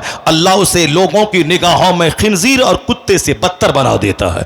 अल्लाह के रसूल कहते हैं मन तवाज़ा लिल्लाह रफ़अहुल्लाह, जो अल्लाह के लिए नरमी इख्तियार करता है, तवाज़ो इख्तियार करता है, झुक जाता है, अल्लाह उसे बुलंद कर देता है। अब वो अपनी निगाह में तो छोटा होता है लेकिन लोगों की निगाहों में अल्लाह उसे मुअज़्ज़म और मोहतरम बना देता है। और जो अपने मन में बड़ा बनता है कि मेरा घर, मेरी बिल्डिंग, मेरी गाड़ी, मेरी बीवी, मेरी बेटी, मेरा दामाद, मेरा नौकर, मेरा चाकर, मेरी नौकरी, मेरी फैक्ट्री, मेरी मुलाजमत, मेरा मॉल, मेरा मार्केटिंग कॉम्प्लेक्स, मेरा मेरा मेरा मैं जो करता रहता है तो अपने मन में तो बड़ा बनता है कि मेरे से अच्छा गांव में कौन खाता होगा, मेरे से अच्छा गांव में किसके घर में टाइल्स लगा होगा, मेरे से अच्छा ग्रेनाइट कौन लगाया होगा, मेरे से अच्छी गाड़ी कौन चलता होगा, मैं। तो हुजूर क्या कहते हैं कि जो अपने मन में बड़ा बनता है अल्लाह उसे फी आयुनि नास, in the eyes of people, लोगों की निगाहों में उसे खिंजीर और कुत्ते से बदतर बदतर बना देता है। लोगों की निगाहों में अल्लाह उसे खिंजीर और कुत्ते से बदतर बना देता है। इसलिए एक कौम मुस्लिम कुफ्फारो मुशरिकीन की सोसाइटी से अपने समाज को वहां से स्पिरिट मत ले, वहां से डार्कनेस मत ले, वहां से अंधेरा मत ले, बल्कि अपने समाज को उज्जवल कर, अपने समाज को रोशन कर, अपना सारा गुरूर मिटा दे, अपना सारा घमंड मिटा दे, अपने दिल में पैदा हो नफ्स की सारी शरारत मिटा दे। मुस्तफा को मान ले, मुस्तफा की बात मान ले, तेरे घर में मोहब्बत का माहौल, समाज में मोहब्बत का माहौल, सोसाइटी में मोहब्बत का माहौल, तू उसके घर में रहेगा, मोहब्बत की जन्नत में रहेगा। नारे तकबीर, नारे रिसालत, मजहबे इस्लाम। वरना मकान तो सब बना रहा है, गाड़ियां तो सब खरीद रहा है। इस कदर सस्ता है मकान कि जो तेरे घर में गाय चराता था वह तुझसे अच्छा घर बना रहा है। जो तेरे बाप दादा के घर में, जिसको अपनी जबान में कहते हैं बाप की गोड़ी में, जो बैल के लिए घास काटता था, आज वह बुलेट पे चल रहा है, 7 लाख के बुलेट पे। क्या रहा? ये दुनिया जलील है, जलीलों को ज्यादा दी जाती है। यह दुनिया की वजह से किसी को इज्जत नहीं दी जाएगी, क्योंकि आज दुनिया इतनी सस्ती हो गई है। यह दुनिया मुशरिकों और कुफ्फार को ज्यादा दी जा रही है। अगर कुरान पढ़ लिए होते तो कभी गरीबी का शिकवा न कर दे, और कभी किसी मालदार कुफ्फार और मुशरिकीन को देखकर अपने ईमान का सौदा नहीं करते। अपने बाल बच्चों को बताएं कि कुरान में अल्लाह ने कहा है, ज़ुय्यना लिल्लज़ीना कफ़रुल हयातुद दुनिया व यस्खरून मिनल लज़ीना आमनू वल्लज़ीना तक़ौ फ़ौक़हुम यौमल क़यामा। अल्लाह कहता है दुनिया की जिंदगी कुफ्फारो मुशरिकीन के लिए सजा दी गई है। The life of this world has been decorated for disbeliever. इस दुनिया की जिंदगी जो अल्लाह को नहीं मानता है, जो मुशरिक है, उसके लिए अल्लाह ने दुनिया की जिंदगी सजा दी है। दौलतों से, सेहत से, तंदुरुस्ती से, खूबसूरती से, हुस्नो जमाल से खूब सजा दिया है। वयस्खरून मिनल लज़ीना आमनू, और ये कुफ्फारो मुशरिकीन मुसलमानों को देखकर हंसते हैं, साहिब ईमान को देखकर हंसते हैं, इनकी गुर्बत का मजाक उड़ाते हैं, इनके कच्चे घर का मजाक उड़ाते हैं, इनके कसरत से बच्चा पैदा करने वाले सिस्टम का मजाक उड़ाते हैं, इनके बाल बच्चों के जाहिल होने का मजाक उड़ाते हैं, इनके मदरसों, इनकी मस्जिदों का मजाक उड़ाते हैं। यह नमाज लेके रह गया, दुनिया आसमान पे पहुंच गई, लोग चांद पे पहुंच गए, यह नमाज लेके बैठ गया। ये दिलों को तकलीफ देने वाली बातें हर कदम कदम पे मुशरिकीन कर रहे हैं, ताकि हमको इस कदर अंदर से तोड़ दे कि इसका मोह इस्लाम से भंग हो जाए, इनके दिल में जो मुस्तफ़ा की मोहब्बत है वो निकल जाए, इस जो इस्लाम की खातिर जान देना चाहता है ये क्वालिटीज के अंदर से खत्म हो जाए। इसलिए बार बार ये हमारे पैगंबर के खिलाफ, बार बार हमारी मस्जिदों के खिलाफ, बार बार हमारे मदरसों के खिलाफ, क्या अमेरिका, क्या जापान, क्या चाइना, क्या डेनमार्क जैसे मुल्क के सरबराह लोग कुरान पाक को जला के क्या हासिल करना चाहते हैं, कुरान पाक को टॉयलेट रूम में डाल के क्या हासिल करना चाहते हैं। कुरान पाक तो एक किताब है, fountain of knowledge and wisdom है, वो अल्लाह की किताब है। उसमें तो अखलाक की, मुरव्वत की, एहसान की, फ्रेटर्निटी की, ब्रदरहुड की, इक्वालिटी की, मुसावात की, लव की, पीस की बातें हो रही हैं, मगर ये उस किताब को जला के क्या हासिल करना चाहता है। अलबत्ता ए मुसलमान, मैं आपसे कहना चाहता हूं, ये चंद कम पढ़े लिखे लोग अगर आपके कुरान के खिलाफ, आपके पैगंबर के खिलाफ बोलता है तो आपको नर्वस होने की कतई कोई जरूरत नहीं है। इनके पास इल्म नहीं है, यह नफरतों का चश्मा पहन के बोलते हैं। 7 समंदर पार का एक बहुत बड़ा रहनुमा, एक बहुत बड़ा राइटर, एक बहुत बड़ा पढ़ा लिखा आदमी वो क्या बोलता है, जिस 7 समंदर पार से हवाई जहाज मिलता है, जिस 7 समंदर पार से माइक्रोफोन मिलता है, जिस 7 समंदर पार से मोबाइल, लैपटॉप, साहब कंप्यूटर, ये सारी चीजें हिंदुस्तान का कोई बहादुर नहीं बनाया है। यह सारी चीजें अमेरिका और यूरोप से आ रही हैं, क्योंकि हिंदुस्तान के लोगों को आपस में लड़ने से फुर्सत नहीं है, इसको टाइम बर्बाद करने से फुर्सत नहीं है। उसके नजदीक एक एक मिनट कीमती है, तो वह मेहनत क्या, दिमाग जला या माइक्रोफोन दे दिया। अब दुनिया के करोड़ों लोग माइक्रोफोन से फायदा उठा रहे हैं। जो आवाज 50 कदम तक नहीं जा सकती थी, 2 किलोमीटर दूर तक आवाज पहुंच रही है। यह बनाने वाला कौन है? मुसलमान नहीं, 7 समंदर पार का क्रिश्चियन है, यहूदी है। हवाई जहाज अमेरिका के 2 भाइयों ने दिया है, टेलीविजन जेल बेयर्ड ने दिया है। यह मोटर कार जो टेम्पू से लेकर ट्रेन और प्लेन तक में जो मोटर इस्तेमाल होता है, इसको हेनरी फोर्ड ने दिया है। ये सारी चीजें वहीं से आ रही है। तो वहां का एक दानिश्वर हिंदुस्तान के बहुत सारे दानिश्वरों से के मुकाबले में बहुत बड़ा होता है। भले ही हमारा मुल्क हिंदुस्तान है, हम इस मुल्क से जर्रे जर्रे से प्यार करते हैं, अलबत्ता जो क्वालिटी है उसको तो मानना पड़ेगा, जो हमारी कमजोरी है उसको तो मानना पड़ेगा। अब हमारा बेटा वह बंदर है, हमारा बेटा छुछंदर है, चपरासी भी नहीं बन पाया, वह घूमता रहा, इधर उधर मुंह देखता रहा, वह सब चपरासी भी नहीं बना। अब तो बाप तो कहेगा कि बेटा हमारा बंदर लग रहा है। अब एक बाप दिन भर में 50 बार अपने बेटे को बंदर बोलता है, छुछंदर लग रहा है, बंदर लग रहा है। यह बाप का दिल जलता है कि दूसरे के बेटा लॉयर बन गया, बैरिस्टर बन गया, साइंटिस्ट बन गया, प्रोफेसर बन गया, वैज्ञानिक बन गया, और हमारा बेटा बंदर और छुछंदर बन गया। यह बाप का दिल जलता है, तब वह अपने बेटे को बंदर छुछंदर कहता है। तो अब ऐसा नहीं कि साहब हमको अपने बेटे से नफरत है, हमें अपने बेटे से नफरत है, हमें अपने बेटे से दुश्मनी है। यह दुश्मनी में नहीं, यह प्यार से बोल रहा है कि वह बैरिस्टर बन गया और तुम, हमारा लाल तुमको बैरिस्टर बनना था और तुम बंदर बन के रह गए। या इसी तरह से हिंदुस्तान में अगर मैं ये बातें कहता हूं कि हमारे लोग नफरतों में जीते हैं, वक्त बर्बाद करते हैं, 3 घंटे सिनेमा हॉल में रहना, यह किस कदर अनफॉर्चुनेटली बदकिस्मती की बात है। मस्जिदों में 5 मिनट तकरीर लंबी हुई तो बोझ मालूम होता है, जलसे में 10 मिनट खिताब लंबा हुआ उलझन होने लगती है। यह 3 घंटा पैसा देकर आंख का जना जो नंगी औरतों को देख के होता है, उसका कोई मलाल नहीं है। यह बताइए क्या हवाई जहाज ये दे पाएगा 3 घंटे फिल्म हॉल में गुजारता हो? ये कोई बड़ा काम कर पाएगा? नहीं, बड़ा काम वो करेगा जो एक एक मिनट को कीमती समझेगा, जो एक एक मिनट को अपने प्रेशियस समझेगा।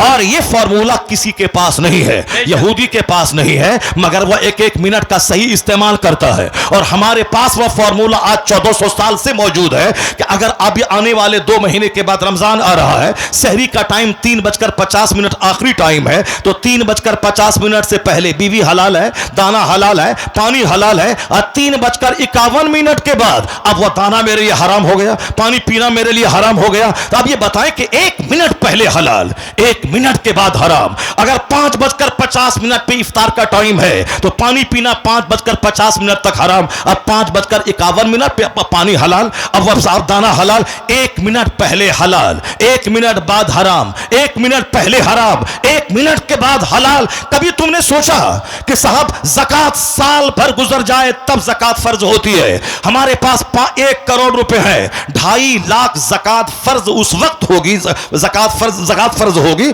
जब उस पे हौलान हौल यानी साल गुजर जाए। अगर साल गुजरने से 4 दिन पहले मैंने सारा माल मैंने बिजनेस में लगा, सारा माल से मैंने जमीन खरीद ली, घर में लगा दिया, नहीं है ज़कात फर्ज। साल गुजरे तो ज़कात फर्ज है। कोई साल के 364 दिन अरफात के मैदान में बैठ जाए, उस पर वह हज नहीं होगा। हज होगा जिलहिज्जा की 9 तारीख को, हालत एहराम में कोई अरफात के मैदान से गुजर जाए हालत बेहोशी में भी वह हाजी कहला जाएगा। तो हाजी होगा कब? हालत एहराम में जिलहिज्जा की 9 तारीख को जो मैदान अरफात में रहे। तो 364 दिन रहा और उस दिन नहीं रहा तो हाजी नहीं होगा। तो जगह जगह का फर्क है, वक्त वक्त का फर्क है। एक एक मिनट हमारे लिए कीमती है। जिसके नजदीक 1 मिनट कीमती हो वो बंदा 3-3 घंटे सिनेमा हॉल में गुजारेगा। वो बंदा रात के 2-4 घंटे तक मोबाइल लेके फ्री फायर और गेम पबजी खेलेगा। इसका मतलब है ये कभी हवाई जहाज जैसी चीज दुनिया को नहीं दे पाएगा। जिस मजहब में एक एक मिनट कीमती हो, उस मजहब का मानने वाला अगर वक्त की कदर करे, एक एक मिनट को महत्वपूर्ण समझे और जिंदगी के एक लम्हात का सही इस्तेमाल करे, यहूदो नसारा तरक्की के फील्ड में इससे पीछे रहेगा, सबसे आगे मुस्तफा का गुलाम रहेगा। ये वक्त की कदर का इनाम भी मिलेगा, मुस्तफा की रहमतुल लिल आलमीन की खराब भी मिलेगी। उसके पास मेहनत है, रहमत नहीं है। मेरे पास जब मेहनत आ जाए, मुस्तफा की रहमत रहेगी, कामयाबी कदम चूमेगी, कामयाबी कदम चूमेगी। हमारे पास स्ट्रगल नहीं है, हमारे पास मेहनत नहीं है, हमारे पास जद्दोजहद नहीं है। हमारे पास एक तमन्ना सपना है कब आसमान से सोने की ईंट मेरे घर में गिर जाए। हमारे पास एक उम्मीद है कब मैं घर में पसनी लेके कोदाल लेके खुदाई करूं, हीरे की हांडी मिल जाए ताकि उसको छुपा के रखूं और धीरे धीरे जाके किशनगंज पूर्णिया में बेचूं और पूरे गांव का सबसे बड़ा मालदार बन जाऊं। यानी मुफ्त खोरी की आदत हमको लग गई है। जमीन से निकल जाए, आसमान से सोना बरस जाए, रात में रास्ते से गुजरूं तो कोई इसी ईंट से ठोकर लगे, मैं गिरूं, उसके बाद उठ के जब देखो तो लगे कि वह ईंट सोने की ईंट है, उसको लेके मैं घर आ जाऊं और थोड़ा थोड़ा तोड़ तोड़ के बेचूं, आप बुलेट खरीदूं, फॉर्च्यूनर खरीदूं, 10 मकान बनाऊं ताकि सारा गांव के लोग जान ले कि साहब ये कुछ चमत्कार कहां से किया कि दौलतमंद हो गया। इसी इंतजार में करोड़ों लोग मर गए, दाने दाने को तरस के मर गए, अच्छा खा नहीं पाए, अच्छा पहन नहीं पाए, सजदा नहीं कर पाए, जो वहां जन्नती भी नहीं बन पाया और दुनिया में घर भी नहीं बना पाया। दोनों जहान की मायूसी हाथ लगी, मर गया, सोने की हांडी जमीन से नहीं निकली, मर गया, आम के पेड़ से हीरा नहीं फला। ये भी दुनिया में कहीं देखा आपने कि आम लगा दे वहां से हीरा निकल जाए, वहां गेहूं बो दे वहां से बासमती धान निकल जाए, हम लगा दें चना की खेती और वहां से हीरा निकल जाए। जब ऐसा नहीं होता है, ये इंतजार करना कि वक्त हमारा भी आएगा, हमारा भी वक्त बदलेगा, हम भी बदलेंगे, देख लेना, अल्लाह चाहेगा तो फिर हम अरबपति बन जाएंगे। अल्लाह चाहेगा तो दरवाजे पे जो आम का पेड़ है वो आम की जगह पे डायमंड आ जाएगा, गोल्ड आ जाएगा। अल्लाह के पास सब कुदरत है, लेकिन अल्लाह सब कुछ कर सकता है। अल्लाह का कानून भी तो कुछ है, अल्लाह का उसूल भी तो कुछ है, अल्लाह का ज़ाब्ता भी तो कुछ है। अल्लाह कादिर है कि बारिश के कतरों की जगह हीरे की बारिश बरसा दे।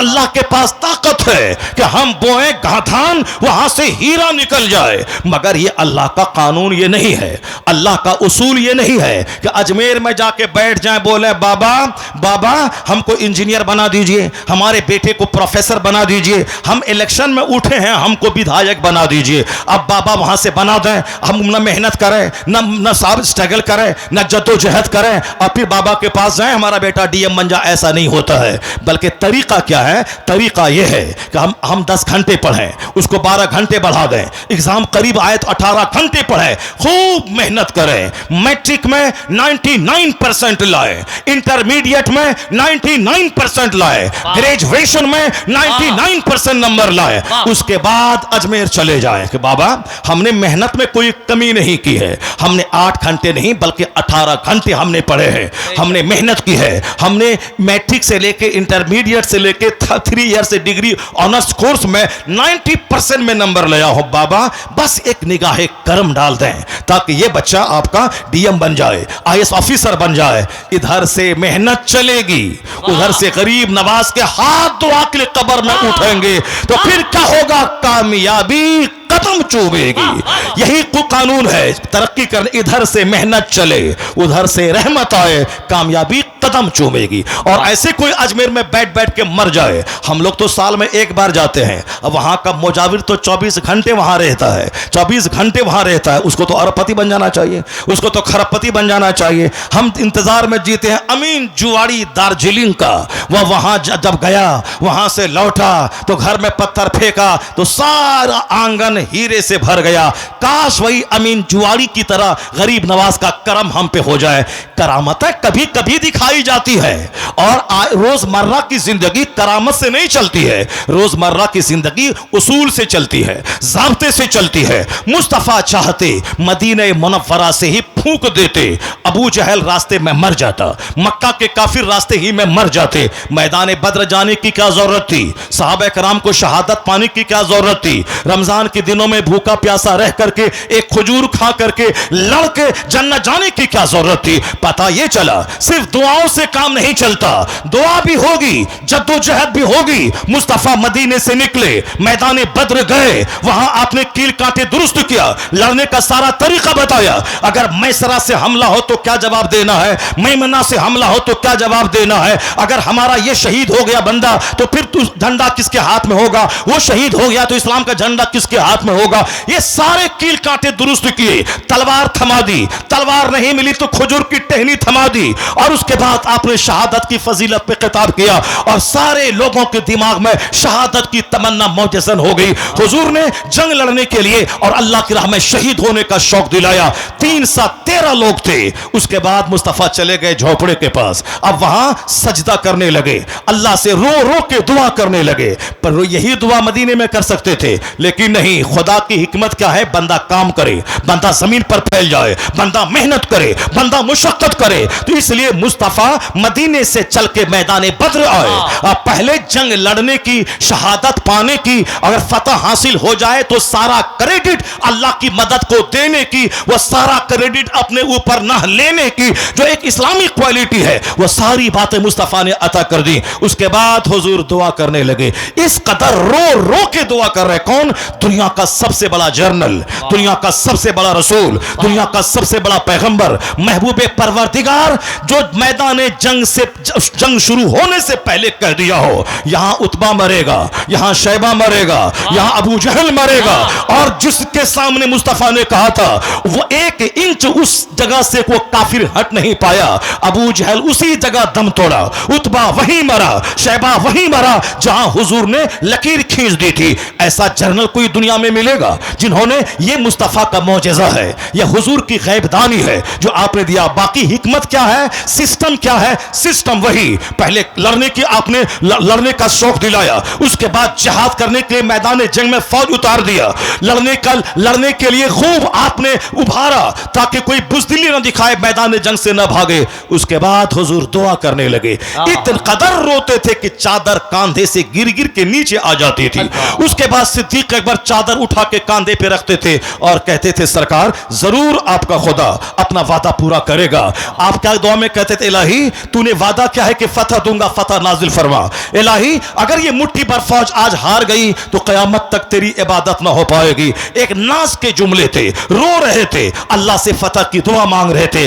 डॉक्टर से के पास जाके दवाई दिलवा के तब दुआ करना है, तब रोना है। खेत में गेहूं लगा के तब दुआ करनी है, तब रोना है। अपने बच्चों को पढ़ा लिखा के तब दुआ करनी है, तब रोना है। ऐसे ही खाली खोली दुआ नहीं करनी है। मैदान बद्र में फौज ला के तदबीर करके तब मुस्तफा दुआ कर रहे हैं। इधर दुआ हो रही है, उधर 5000 फरिश्तों की फौज आसमान से जमीन पे उतर आए। वो फतह मिली मैदान बद्र में, वो फतह मिली, वो फतह मुबीन मिली कि आज यूरोप का दानिश्वर कहता है कि मुसलमान कैसे बर्बाद होगा, इस्लाम की बुनियाद कैसे कोई उखाड़ पाएगा। इस्लाम की जड़ें उसी दिन मजबूत हो गई है जिस दिन 313 को फतह मुबीन मैदान बद्र में मिली है। उसी दिन इस्लाम की इमारत स्टेबल हो गई है जिस दिन 313 को फतह मुबीन, खुली हुई फतह मैदान बद्र में हासिल हुई। यही वजह है कि आज से इस्लाम फिर दोबारा पीछे पलट के नहीं देखा।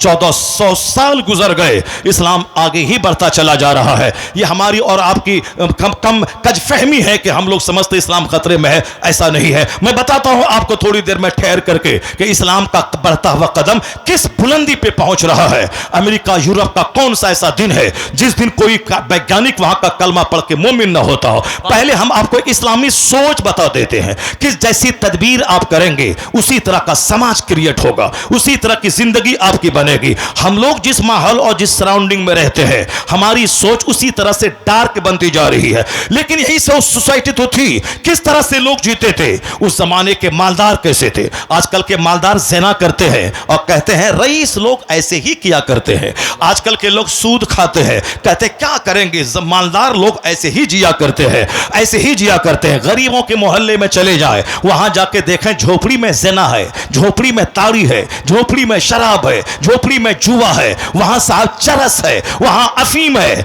जो गरीबी एक नेमत थी, गरीब मालदारों के मुकाबले में 500 साल पहले जन्नत जाएंगे। 500 साल पहले यह गुर्बत नेमत है। गरीबों से ज़कात का हिसाब नहीं होगा, गरीबों से हज की फर्जियत का हिसाब नहीं होगा, गरीबों से कुर्बानी का हिसाब नहीं होगा। कुर्बानी का हिसाब देगा वह मोटा ताज़ा जानवर किया या मरियल जानवर किया जिसके पर कुर्बानी वाजिब है। जिस पर कुर्बानी वाजिब नहीं है कोई सवाल नहीं, जाओ जन्नत जाओ। सदक़े फित्र वाजिब, ईदगाह जाने से पहले तुमने गरीबों के सदक़े फित्र निकाला, उसको खाने की खुराक का इंतजाम किया कि नहीं किया? ये अमीरों से सवाल होगा जो साहिब निसाब है, गरीबों से कोई सवाल नहीं। जाओ, नमाज पढ़ी तुमने, रोजा रखा तुमने, जाओ जन्नत। न ज़कात का हिसाब है, न खैरात का हिसाब है, न सदक़े फित्र का हिसाब है, न कुर्बानी का हिसाब है, न हज का हिसाब है, कोई हिसाब नहीं। हज का हिसाब उससे है, हज फर्ज हुआ 20 साल की उम्र में, या हज करने जा रहा है 80 साल की उम्र में। तुमने इतना डिले क्यों किया? क्या तुमने वो हदीस नहीं सुनी? आका ने फरमाया था कि हज फर्ज हो जाए तो जल्दी से करो, वरना मुमकिन है कि कल पैसा रहे सेहत ना रहे, सेहत रहे पैसा ना रहे। जिसका हज का इरादा हो जल्दी से हज करे, और जो साहिब इस्तिताअत होने के बावजूद हज ना करे, मुमकिन है या तो यहूदी होके मर जाए या नसरानी होके मर जाए। ये सारा सवाल का जवाब देना है किनको? मालदारों को देना है। मिन ऐना इक्तसबहु व फीमा वज़अहु, from where you earn this, ये माल कहां से कमाया और किस रास्ते में खर्चा किया, ये तो हिसाब देना होगा। एक कदम बंदा क़यामत के दिन अपनी जगह से हट नहीं पाएगा जब तक ये सवाल का जवाब नहीं दे दे। माल कहां से कमाया और माल कहां खर्च किया? बच्चों की बर्थडे पार्टी में की खर्च किया, मकान की तामीर में खर्च किया, या जमीन पे जमीन खरीदने में खर्च किया? कहां खर्च किया? या बेटी की शादी में 5 करोड़ खर्च करने में किया, या बेटे की बारात में 100 गाड़ी स्कॉर्पियो ले जाने में खर्च किया? कहां? फीमा वज़अहु, in which ways you spent this.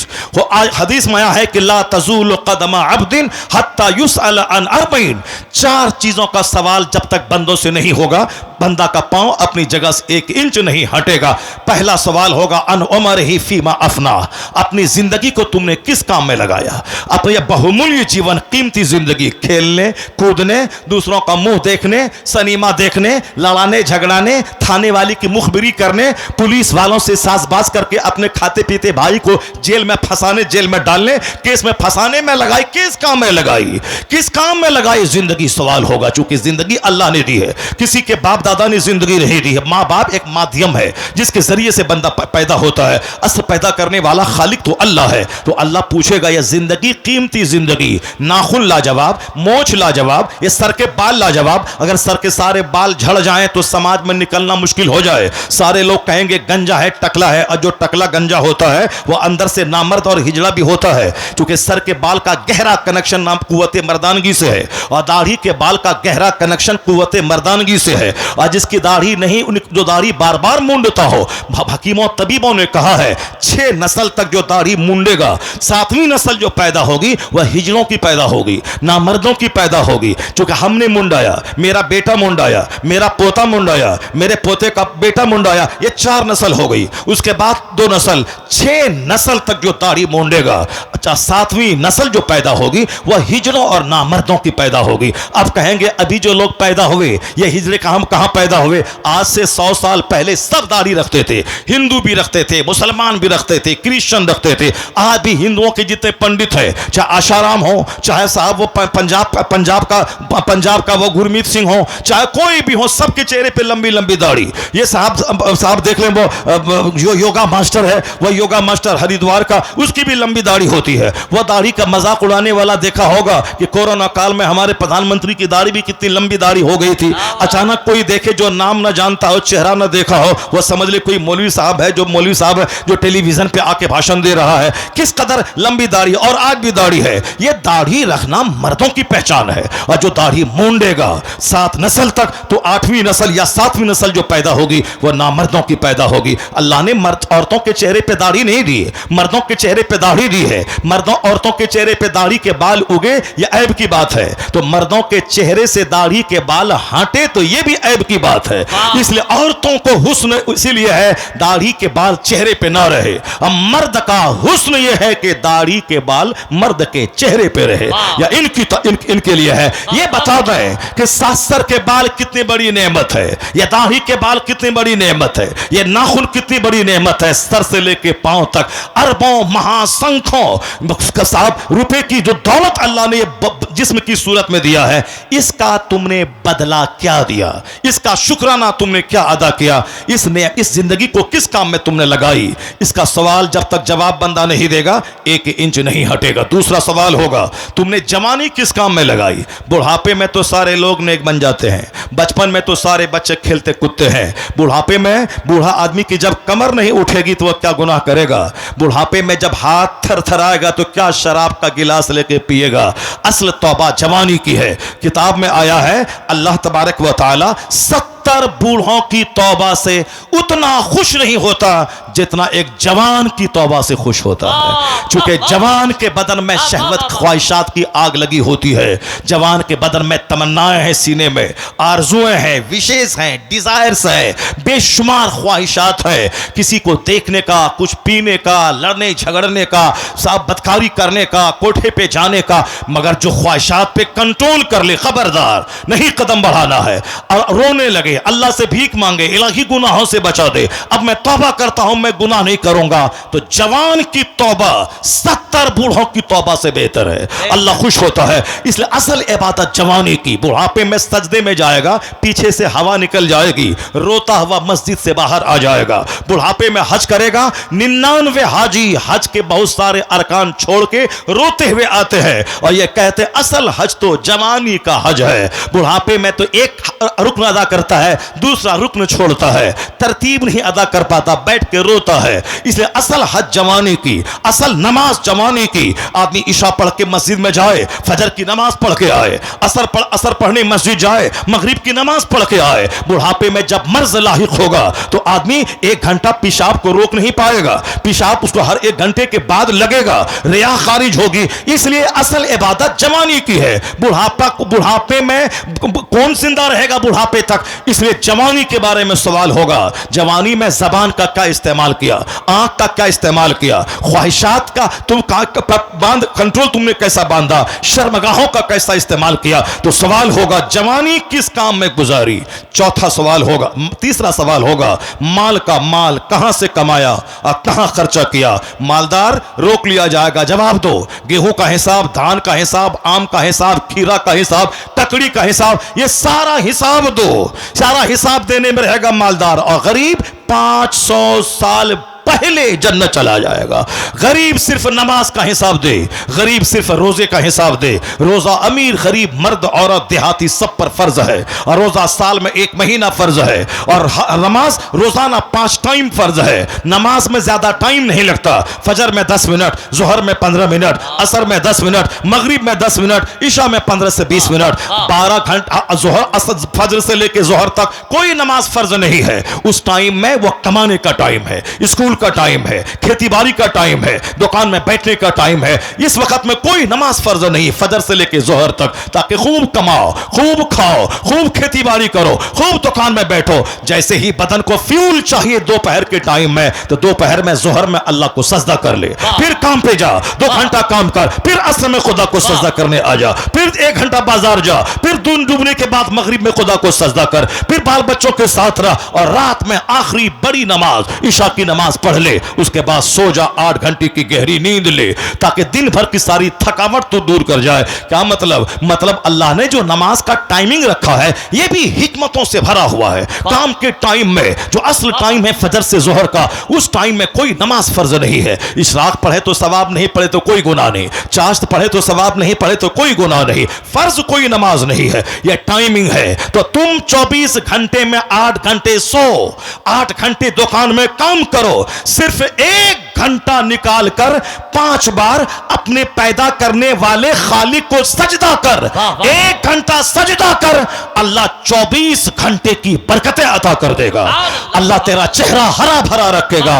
जो फजर की नमाज पढ़ ले, दिन भर चेहरा क्रीम की तरह चमकता रहेगा। जो जोहर की नमाज पढ़े, जो फजर की नमाज पढ़े, चेहरा चमकता रहेगा। जो जोहर पढ़े, रोजी में खूब बरकत होगी। जो असर की नमाज पढ़े, बदन में खूब बरकत होगी, ताकत मिलेगी, बीमारी घटेगी। जो मगरिब की नमाज पढ़े, उसकी औलाद में फरमा बरदारी होगी। बच्चे आंख नहीं दिखाएंगे, बेटी माँ बाप को ठेंगा दिखाकर गैरों के साथ भागकर खानदान की नाक मिट्टी में नहीं मिलाएगी, आबरू की धज्जियां नहीं उड़ाएगी, या बेटे सीना तान कर आंख दिखा के बाप को मारने की धमकी नहीं देंगे। जो मगरिब की नमाज पाबंदी से पढ़ता रहेगा, औलाद में फरमा बरदारी अल्लाह देगा। जो ईशा की नमाज पढ़ेगा, अल्लाह नींद में बरकत देगा। वो 4 घंटे भी सो जाए, सारी थकावट दूर हो जाएगी, उसको रिफ्रेश होकर सुबह अपनी दुकान, अपने खेत, अपने खलियान में बैठा रहेगा। और इसके बरक्स अपोजिट में जो फजर छोड़ेगा, अल्लाह चेहरे का नूर मिटा देगा, अल्लाह चेहरे का नूर छीन लेगा। वह दिन भर चाहे लिपस्टिक लगाए कि फेयर एंड लवली लगाए कि लेकमी लगाए, चाहे जो करना हो उसे, इस पाई में जा जाए, चाहे जहां जाए, इस हाउस में जाए, जब साहब वो ब्यूटी पार्लर में जाए, चेहरे पे जो हकीकी चार्मिंग है अल्लाह उसको मिटा देगा। जो जोहर छोड़ेगा अल्लाह ताला उसकी रोजी से बरकतें मिटा देगा। वह 1000 कुंटल मकई उपजा ले, अल्लाह ताला बरकत ही खत्म कर देगा। सर ढांपेगा पैर खुलेगा, पैर ढांपेगा सर खुलेगा। करोड़ों कमाने के बाद भिखारी रहेगा।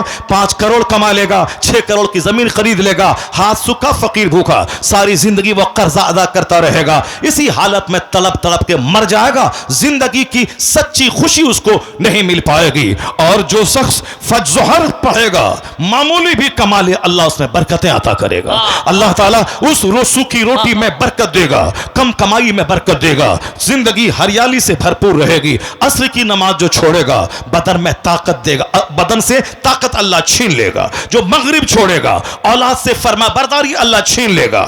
आज जो औलाद नाफरमान हो रही है, तन्हाई में बैठकर गौर करना होगा, अपनी हरकतों पर नजरसानी करनी होगी। औलाद की नाफरमानी में हमारी नमाजों के तर्क का बहुत बड़ा हाथ है। नमाज फर्ज हुई थी 15 साल में, अभी उम्र हो रही है 50 साल। ये बता दें 35 साल की नमाज आपके जिम्मे कज़ा है, इसको तो अदा करना पड़ेगा। 35 बार हज भी कर लें मगर ये 35 साल की नमाज आपके जिम्मे से छूटेगी नहीं, साकित नहीं होगी, इसको तो अदा करना पड़ेगा। और फिर अगर 35 साल के बाद आज सजा मिली है, औलाद हाथ से निकल गई है, बीवी बाकी हो गई है और सब बदन एक दर्जन बीमारी से घिर गया है, तो फिर आपको ना दूसरों को कोसिए कि तुम्हारी वजह से हो गया है। यह औरतों का काम है। उसको नजला भी होता है तो बोलती है कि शौहर की वजह से हुआ। उसको पेट में गैस्ट्रिक की बीमारी होती है, वह बोलती है शौहर की वजह से हुआ है। अगर उसके पैर का नाखून भी उधर जाए, शौहर बोले क्या हुआ, बोला सब तुम्हारी वजह से हुआ है। यानी कुछ भी हो तुम्हारी वजह से। औरतों की कमजोरी है, वह खुद भूखी रहे, सुबह उठे, दिन के 12 बजे नाश्ता करे, शाम के 6 बजे खाना खाए, रात के 1 बजे रात का खाना खाए। गैस्ट्रिक की बीमारी तो होगी। 8 घंटे भूखी रहने के बाद वह दोपहर में 12 बजे जो नाश्ता करेगी, वो गैस्ट्रिक का मर्ज तो होगा, फिर वह दवाई भी फेलियर हो जाएगी। इसलिए वक्त पे खाना, वक्त पे सोना, जो नमाजों का पाबंद होगा वह वक्त पे खाएगा, वह वक्त पे सोएगा, वह वक्त पे अपने काम का आगाज करेगा। ये तो नमाज भी नहीं पढ़ती है, शौहर के सामने वो मुसल्ला बिछाती है और देखती है शौहर उधर चला गया है, इधर मुसल्ला समेट कर रख देती है। और जब देखता शौहर आया है नमाज असर के टाइम में, बीवी बच्ची से कहती है कि मुसल्ला कहाँ है। मुसल्ला को झाड़ने लगती है, उसको सीधे ढंग से बिछाती है और देखा शौहर उधर गया, इधर मुसल्ला उठा के रख देती है। नमाजों में सुस्ती करती है। आका फरमाते हैं कुम तो अला बाबिन नार, हम जहन्नम के दरवाजे पे जब खड़े हुए, राई तो अक्सरा अहले हन्निसा। मुस्तफा कहते जब मैंने जहन्नम के दरवाजे पे खड़ा हुआ और जब मैंने जहन्नम में देखा तो देखा कि जहन्नम में कसरत से सिर्फ औरतें हैं, कसरत से औरतें हैं जहन्नम में। एक हदीस में आया है कि 1000 में 999 लोग जहन्नम जाएंगे और एक आदमी जन्नत जाएगा। तो जन्नत में करोड़ों लाखों में कोई जाएगा और जहन्नम में थोक के थोक जाएंगे। उसका सबूत क्या है? मस्जिद में कम लोग नमाजी हैं और बाहर मेला में हजारों लोग हैं। जलसे में कम लोग बैठकर कुरान हदीस सुन रहे हैं और मेला में हजारों लोग हैं। इसी से समझ जाए कि जहन्नमी की तादाद ज्यादा है, जन्नती की तादाद कम है। जन्नती कितने हैं अंदाजा आप लगा सकते हैं। कोई टेंशन मत ले उसका जो मेला में घूम रहा है, बल्कि आप भी मेला में घूमते मगर अल्लाह ने आपको बचाया, आपको तौफीक दे दी कि जन्नती माहौल में बैठ के जन्नत के माहौल में हो रहा है। ये अपनी किस्मत पे नाज करे कि आप उन गाफिलों की तरह नहीं हुए। अल्लाह ने अपने जाकिरीन की सफ में आपको शामिल फरमाया है। निगेटिव नहीं सोचें, हमेशा पॉजिटिव सोचें। पॉजिटिव सोचेंगे तो बिल्कुल अपने आप में हमेशा सोचेंगे दूसरा क्या कर रहा है करे, हमको क्या करना है। ये मेरे मौलाना का काम है, जब वह बुराई देखे तो डांट डपट के रोके। दवाई जो तल्ख होती है वो ज्यादा असरदार होती है। हमेशा मीठी दवाई देंगे, मीठी दवाई का फायदा नहीं होता उतना। जो दवा ज्यादा तल्ख होती है, जो दवा ज्यादा कड़वी होती है, वो ज्यादा फायदा करती है। हुजूर फरमाते मर रहा मिनकुम मुनकरन फलयुगय्यिरहु बियदी।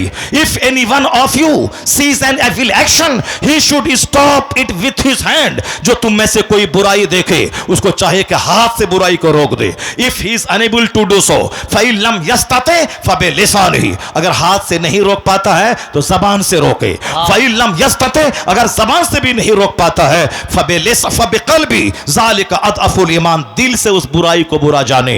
या ईमान का सबसे लोवेस्ट डिग्री है या सबसे कमजोर पार्ट है ईमान का, जो दिल से बुरा जाने। और जो दिल से भी बुराई को बुरा ना जाने वो अपनी खैर मनाए।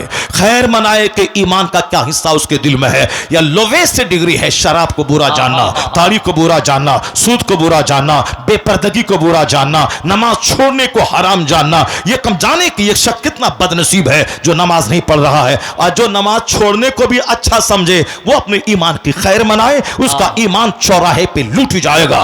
जो हराम करने वालों को साथ देता हो, उनके साथ बैठता हो, वही जालिम वो नहीं है जो जुल्म करता है। वो अभी जालिम है जो जालिम का साथ देता है, जो जालिम के साथ 10 कदम चलता है, जो जालिम के साथ बैठ के खाना खाता है, जो जालिम के साथ मुस्कुराता है, वो भी उस जुल्म में जालिमों में शुमार किया जाएगा। इसलिए अगर तू उसको नहीं रोक सकता है हाथ से, नहीं रोक सकता है जबान से कम उसका बाइकाट तो कर सकता है।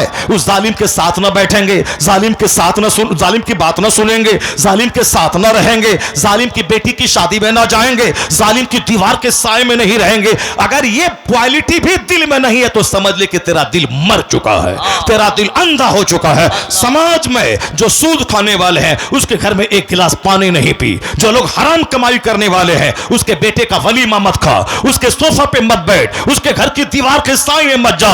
जिस इमाम आजम की आप पैरवी करते हैं उस इमाम आजम के बारे में आपने जाना है। एक बार चोरी की एक बकरी चोरी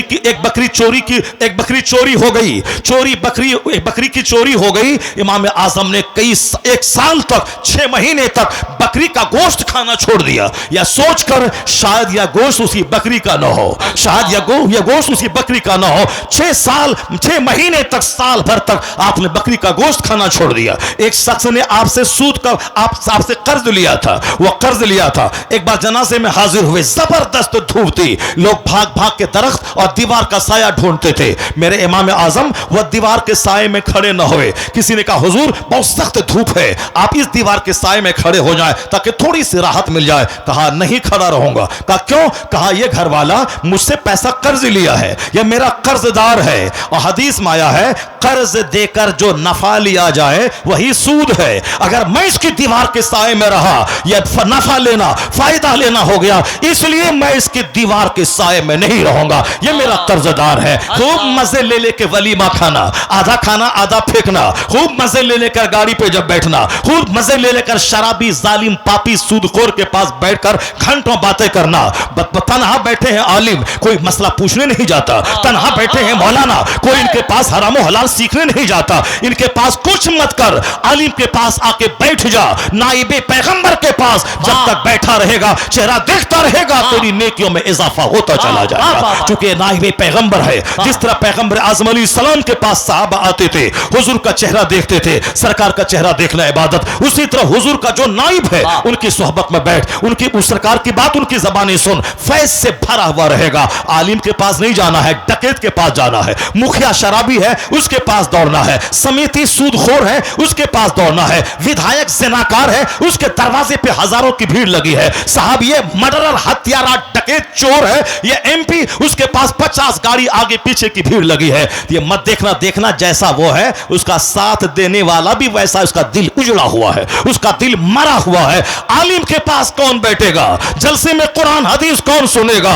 अब वही सुनेगा जिस पर अल्लाह अपना फजल करेगा, वही दीनदारों से मोहब्बत करेगा। जो खुद जन्नती होगा वह जन्नती से प्यार करेगा, वह जन्नती से प्यार करेगा।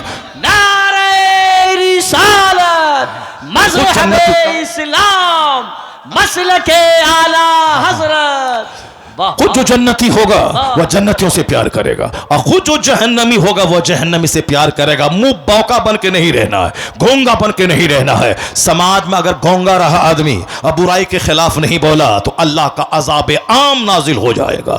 जब तक जिंदा है मुसलमानों की क्वालिटी है अम्र बिल मारूफ करते रहना, बुराई से रोकते रहना, अच्छी बात का हुक्म देते रहना, अच्छी बातों का हुक्म देते रहना। यह मोमिन की क्वालिटी है, यह आलिमों का मनसब है कि वह जबान से बोल, जुमा के खिताब में बुराई से रोके, ईदैन के खुतबे में बुराई से रोके, वो हर मजलिसों में मुस्तफ़ा की हदीस सुना सुना कर बुराई से रोके। आज वो सारी क्वालिटी बंद होने की वजह से हमारा गरीब भी उजड़ा हुआ, हमारा मालदार भी उजड़ा हुआ, हमारे पढ़े लिखे भी उजड़े हुए, हमारे जाहिल भी उजड़े हुए। एक चैप्टर खोलता हूं, गरीब कैसा था, मालदार कैसे थे, नौकर कैसा था, मालिक कैसा था, मर्द कैसे थे, औरत कैसी थी, कैसी तहजीब थी, कैसा समा था। बगदाद मोहल्ला का नाम सुना होगा, बसरा का नाम सुना होगा, कूफा का नाम सुना होगा। बसरा का एक रईस था अरबों में खेलने वाला, उसका एक बाग देहात में था, जैसे बहुत सारे लोगों का घर किशनगंज में है, उसका एक बाग देहात में होता है। वह संडे संडे आते हैं, अपने दो चार दोस्त को बिठा के लाते हैं और कहते हैं चलो मेरे धान के खेत देखना, चलो आम का बागीचा देखना, चलो हमने 100 पेड़ लीची लगवाया है उसको देखना, यह लीची का मौसम है, उस लीची के मौसम में चलो खाते हैं आज अपने दरख्त का, अपने बाग के पेड़ की लीची खाते हैं। शहर से लोग लाते हैं। बसरा का रईस देहात में उसका बाग था, अंगूर का बाग था, खजूर का बाग था, बहुत बड़े खित्ते अर्ज पे उसका बाग फैला हुआ था। दोस्त को कभी कभी लाते थे। एक मुबारक नाम का एक शख्स था जो उस बाग की रखवाली करता था, जैसे आजकल नौकर गुलाम लोग रखते हैं बाग की निगरानी करने के लिए, नौकर निगरानी करता था। वह रईस एक बार अपने दोस्तों के साथ आया, मालदार अरबपति दोस्तों के साथ, और कहा मुबारक मुबारक हमारे बड़े कीमती दोस्त हैं, आए हैं, अंगूर मीठा तोड़ के लाओ और हमारे दोस्तों को खिलाओ। चुनांचे मुबारक सामने वाले पेड़ से अंगूर तोड़ा और सामने रख दिया, और अंगूर जब खाया बाग के मालिक ने, उसके दोस्तों ने अंगूर खट्टा था।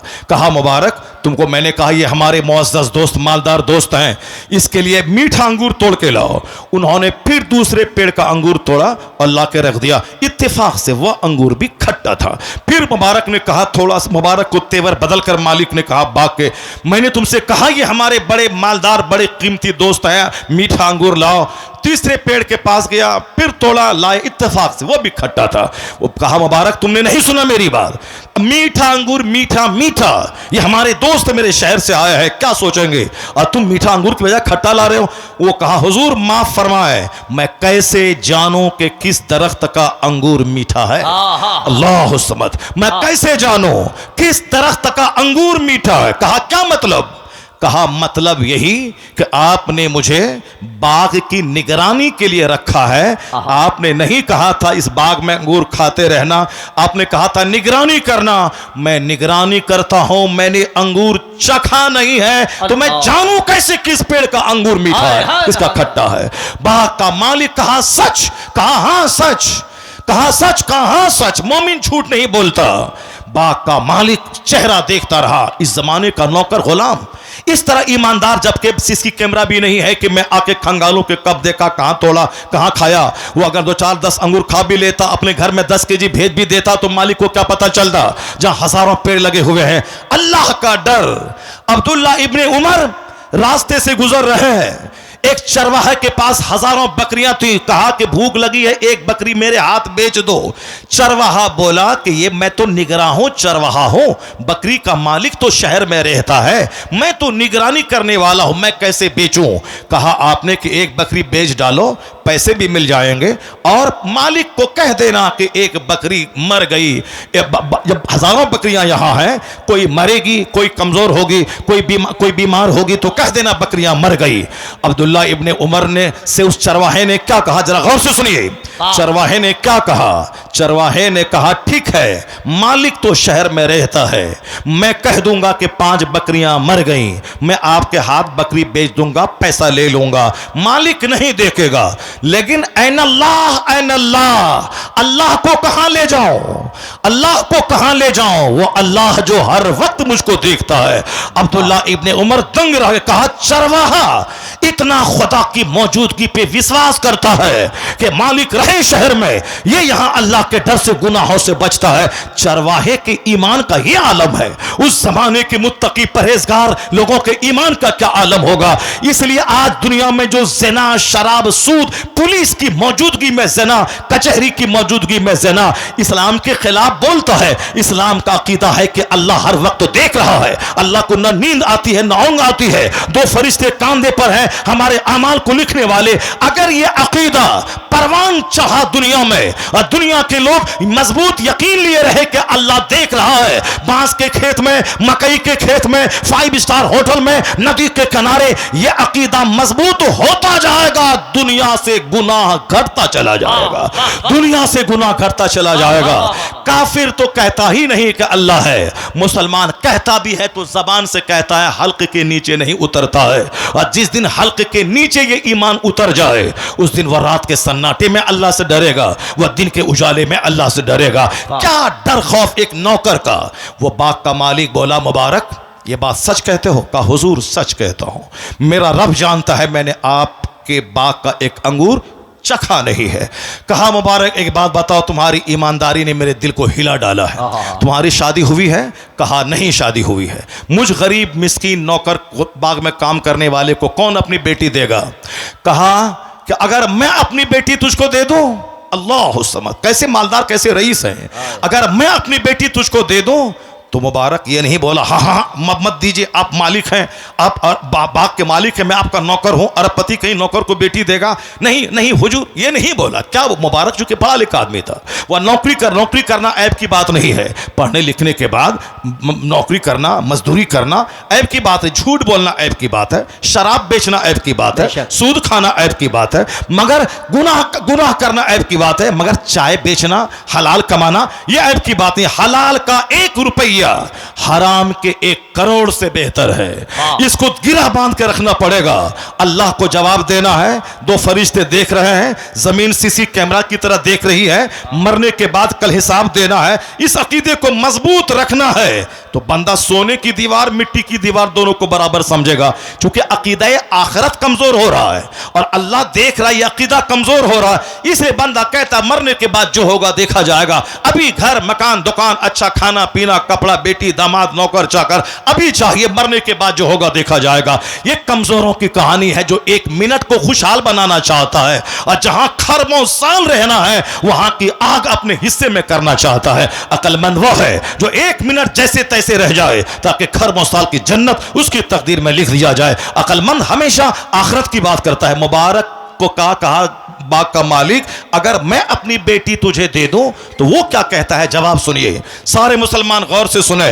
बस 10 लाख चाहिए, बुलेट चाहिए, मोटरसाइकिल चाहिए, सारी जिंदगी बीवी की नौकरानी कर नौकर बन के रहें, उसकी गुलामी में रहें, उसके एहसान तले दबे रहें, सब चलेगा, मगर 7 लाख रुपया चाहिए ताकि उसकी शादी ही में सारा खर्चा हो जाए और हम शौहरे नामदार बन के रहें, अपना पैसा खर्चा ना हो, उसी के तेल से मछली तल दें, वो सारा खर्चा उसी से हो जाए, जेवरात, बाजार का साहब, मंडप का खर्चा, गाड़ी कपड़े का खर्चा सब उसी से हो जाए। किस कदर छोटी सोच हो गई।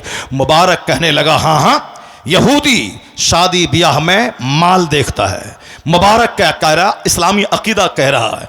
कौन? बाग के मालिक से कहता हाँ हाँ, अगर आपके दिमाग में यह बात आ रही है, कोई चौंकाने वाली बात नहीं है।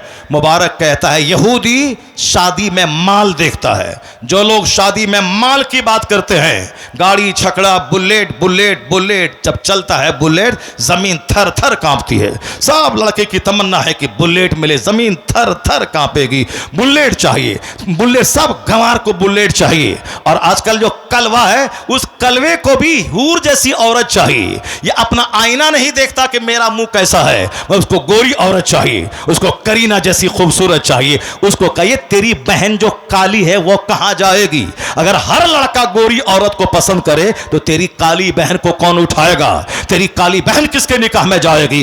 वो अपना चेहरा नहीं देखता, वो अपना कद नहीं देखता, वह सब सपना पाले हुआ है कि बीवी हसीन होनी चाहिए, चाहे उसके 4 हमल हॉस्पिटल हॉस्पिटल में गिरे हों मगर मुंह खूबसूरत होना चाहिए, चाहे उसकी मां आवारा हो मगर मुंह खूबसूरत होना चाहिए, सिर्फ मुंह खूबसूरत होना चाहिए, चाहे दिल उजड़ा हुआ हो, किरदार उजड़ा हुआ हो। हमारे पैगंबर ने क्या कहा, वाला इमरातुस सौदा, मुस्तफा फरमाते हैं वाला अमतुस सौदा ज़ातु दीनिन अफजल। आका कहते हैं काली कलोटी दीनदार औरत तेरे हक में बेहतर है, काली कलोटी दीनदार औरत तेरे हक में बेहतर है। गोरी नारी खूबसूरत औरतें अगर शौहर से ज्यादा खूबसूरत उसका देवर मिल गया, शौहर को धक्के दे के भगा देती है, देवर के साथ भाग जाती है।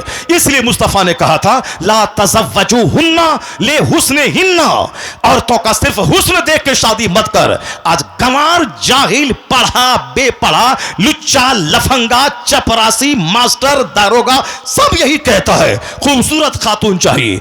एक साल के बाद जब वह लड़की हकीकी रंग दिखलाती है, पहले तो गोरा रंग देख के इसको उसके उस पर फिदा होना चाहता है, जब उसके बाद वह हकीकी रंग दिखलाती है तब बात बंद है।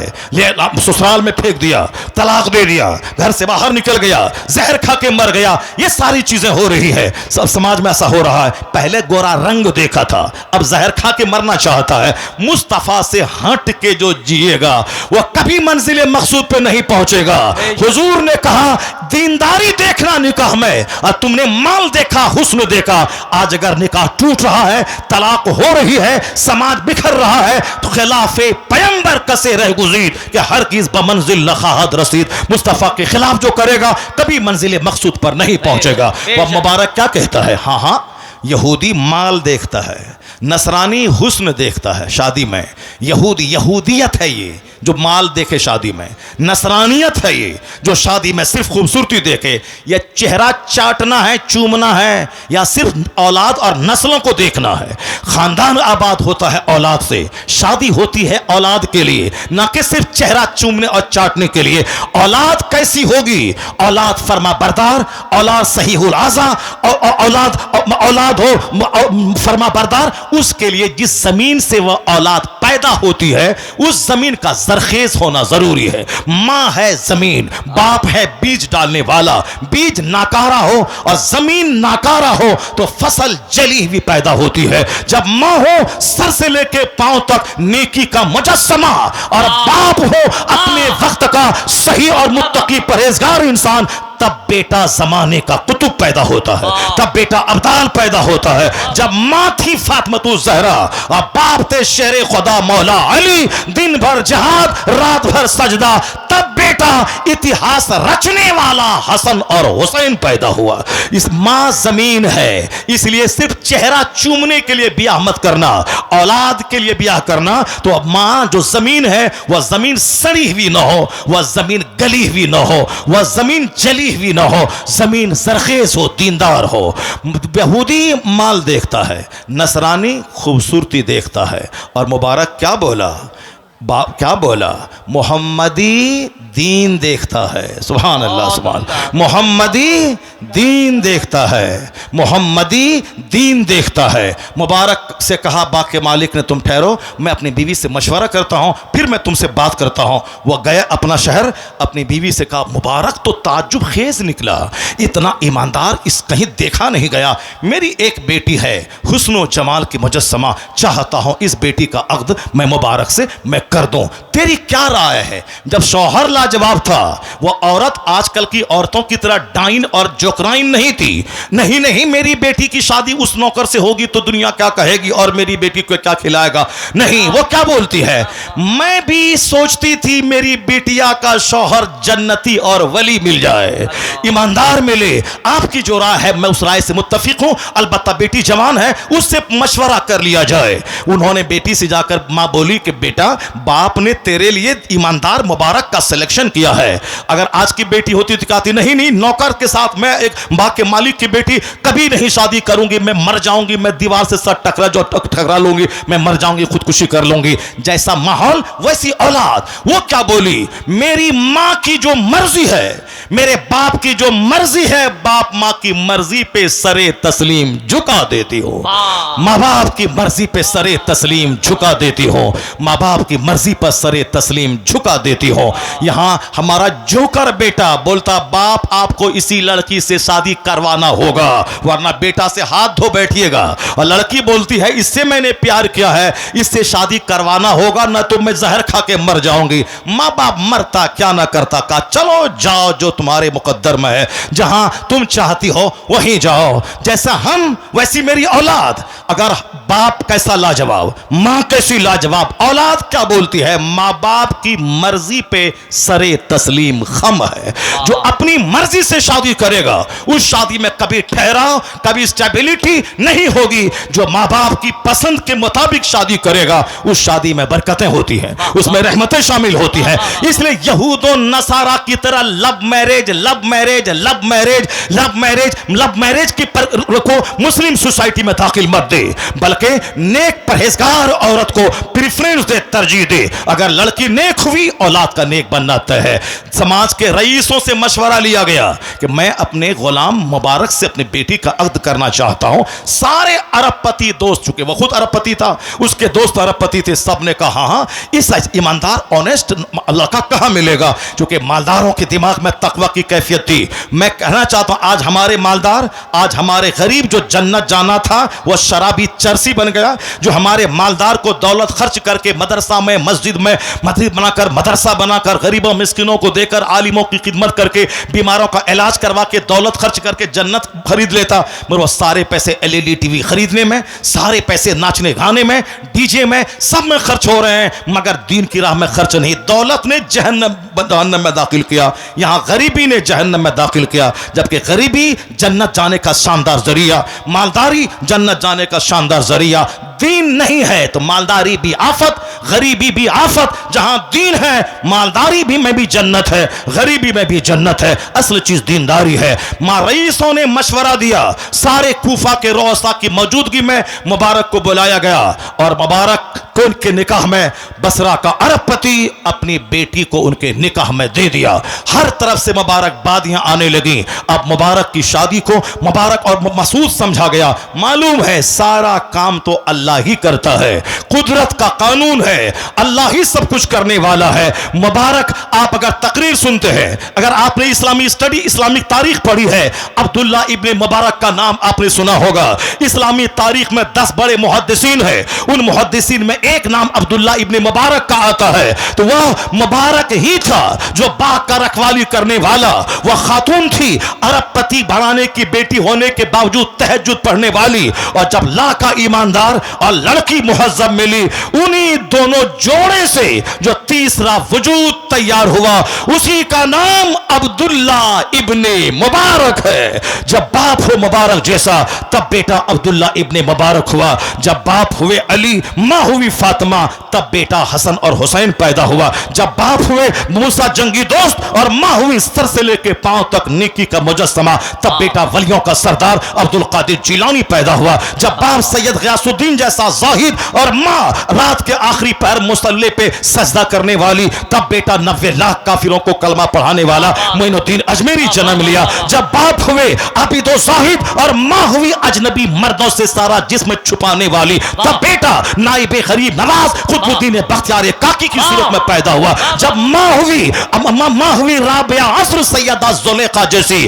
और बाप हुए आबिदो जाहिद, तो बेटा बादशाह से लेकर चपरासी तक तहज्जुद पढ़वाने वाला महबूब इलाही निजामुद्दीन देहलवी पैदा हुआ। और जब बाप हुआ मुफ्ती नकी अली खां और मां हुई तहज्जुद गुजार, तब बेटा करोड़ों मुसलमानों का सरदार अहमद रजा खां पैदा हुआ। और जब दादा हुआ हुज्जतुल इस्लाम और नाना हुआ मुफ्ती आज़म हिंद, पर नाना हुआ आला हजरत और बाबा हुए मुफस्सिर आज़म हिंद और मां हुई सारा जेवर बेचकर मंजर इस्लाम के मुदर्रिस की तनख्वाह दिलाने वाली, तब उसी कोक का बच्चा 10 करोड़ मुरीदों का मुर्शिद अख्तर रजा अज़हरी ताजु शरीफ। तकबीर, नारे रिसालत, मज़हब-ए इस्लाम, मसलके आला हजरत, तालीमाते आला हजरत, नारे तकबीर, दोस्तों इस वक्त आप देख रहे हैं हजरत अल्लामा डॉक्टर शहरयार रज़ा साहब किबला की तकरीर के दौरान खतीब आज़म हिंदुस्तान हाफिज अहदीस कसीरा हजरत अल्लामा कारी जिक्रुल्लाह मक्की साहब किबला बरेली शरीफ की आमद हो रही है। आप इस्तकबाल करिए। नारे तकबीर, नारे रिसालत, मसलके आला हजरत, नारे तकबीर, नारे रिसालत। अब मैं अपनी गुफ्तगू ख़त्म कर रहा हूँ। मैंने अपनी तकरीर में जो भी बातें आप तक पहुँचाई हैं उसको संजीदगी से गिरह बांध के रखेंगे। मैंने अपनी तकरीर में बताया आपके सामने के मदरसा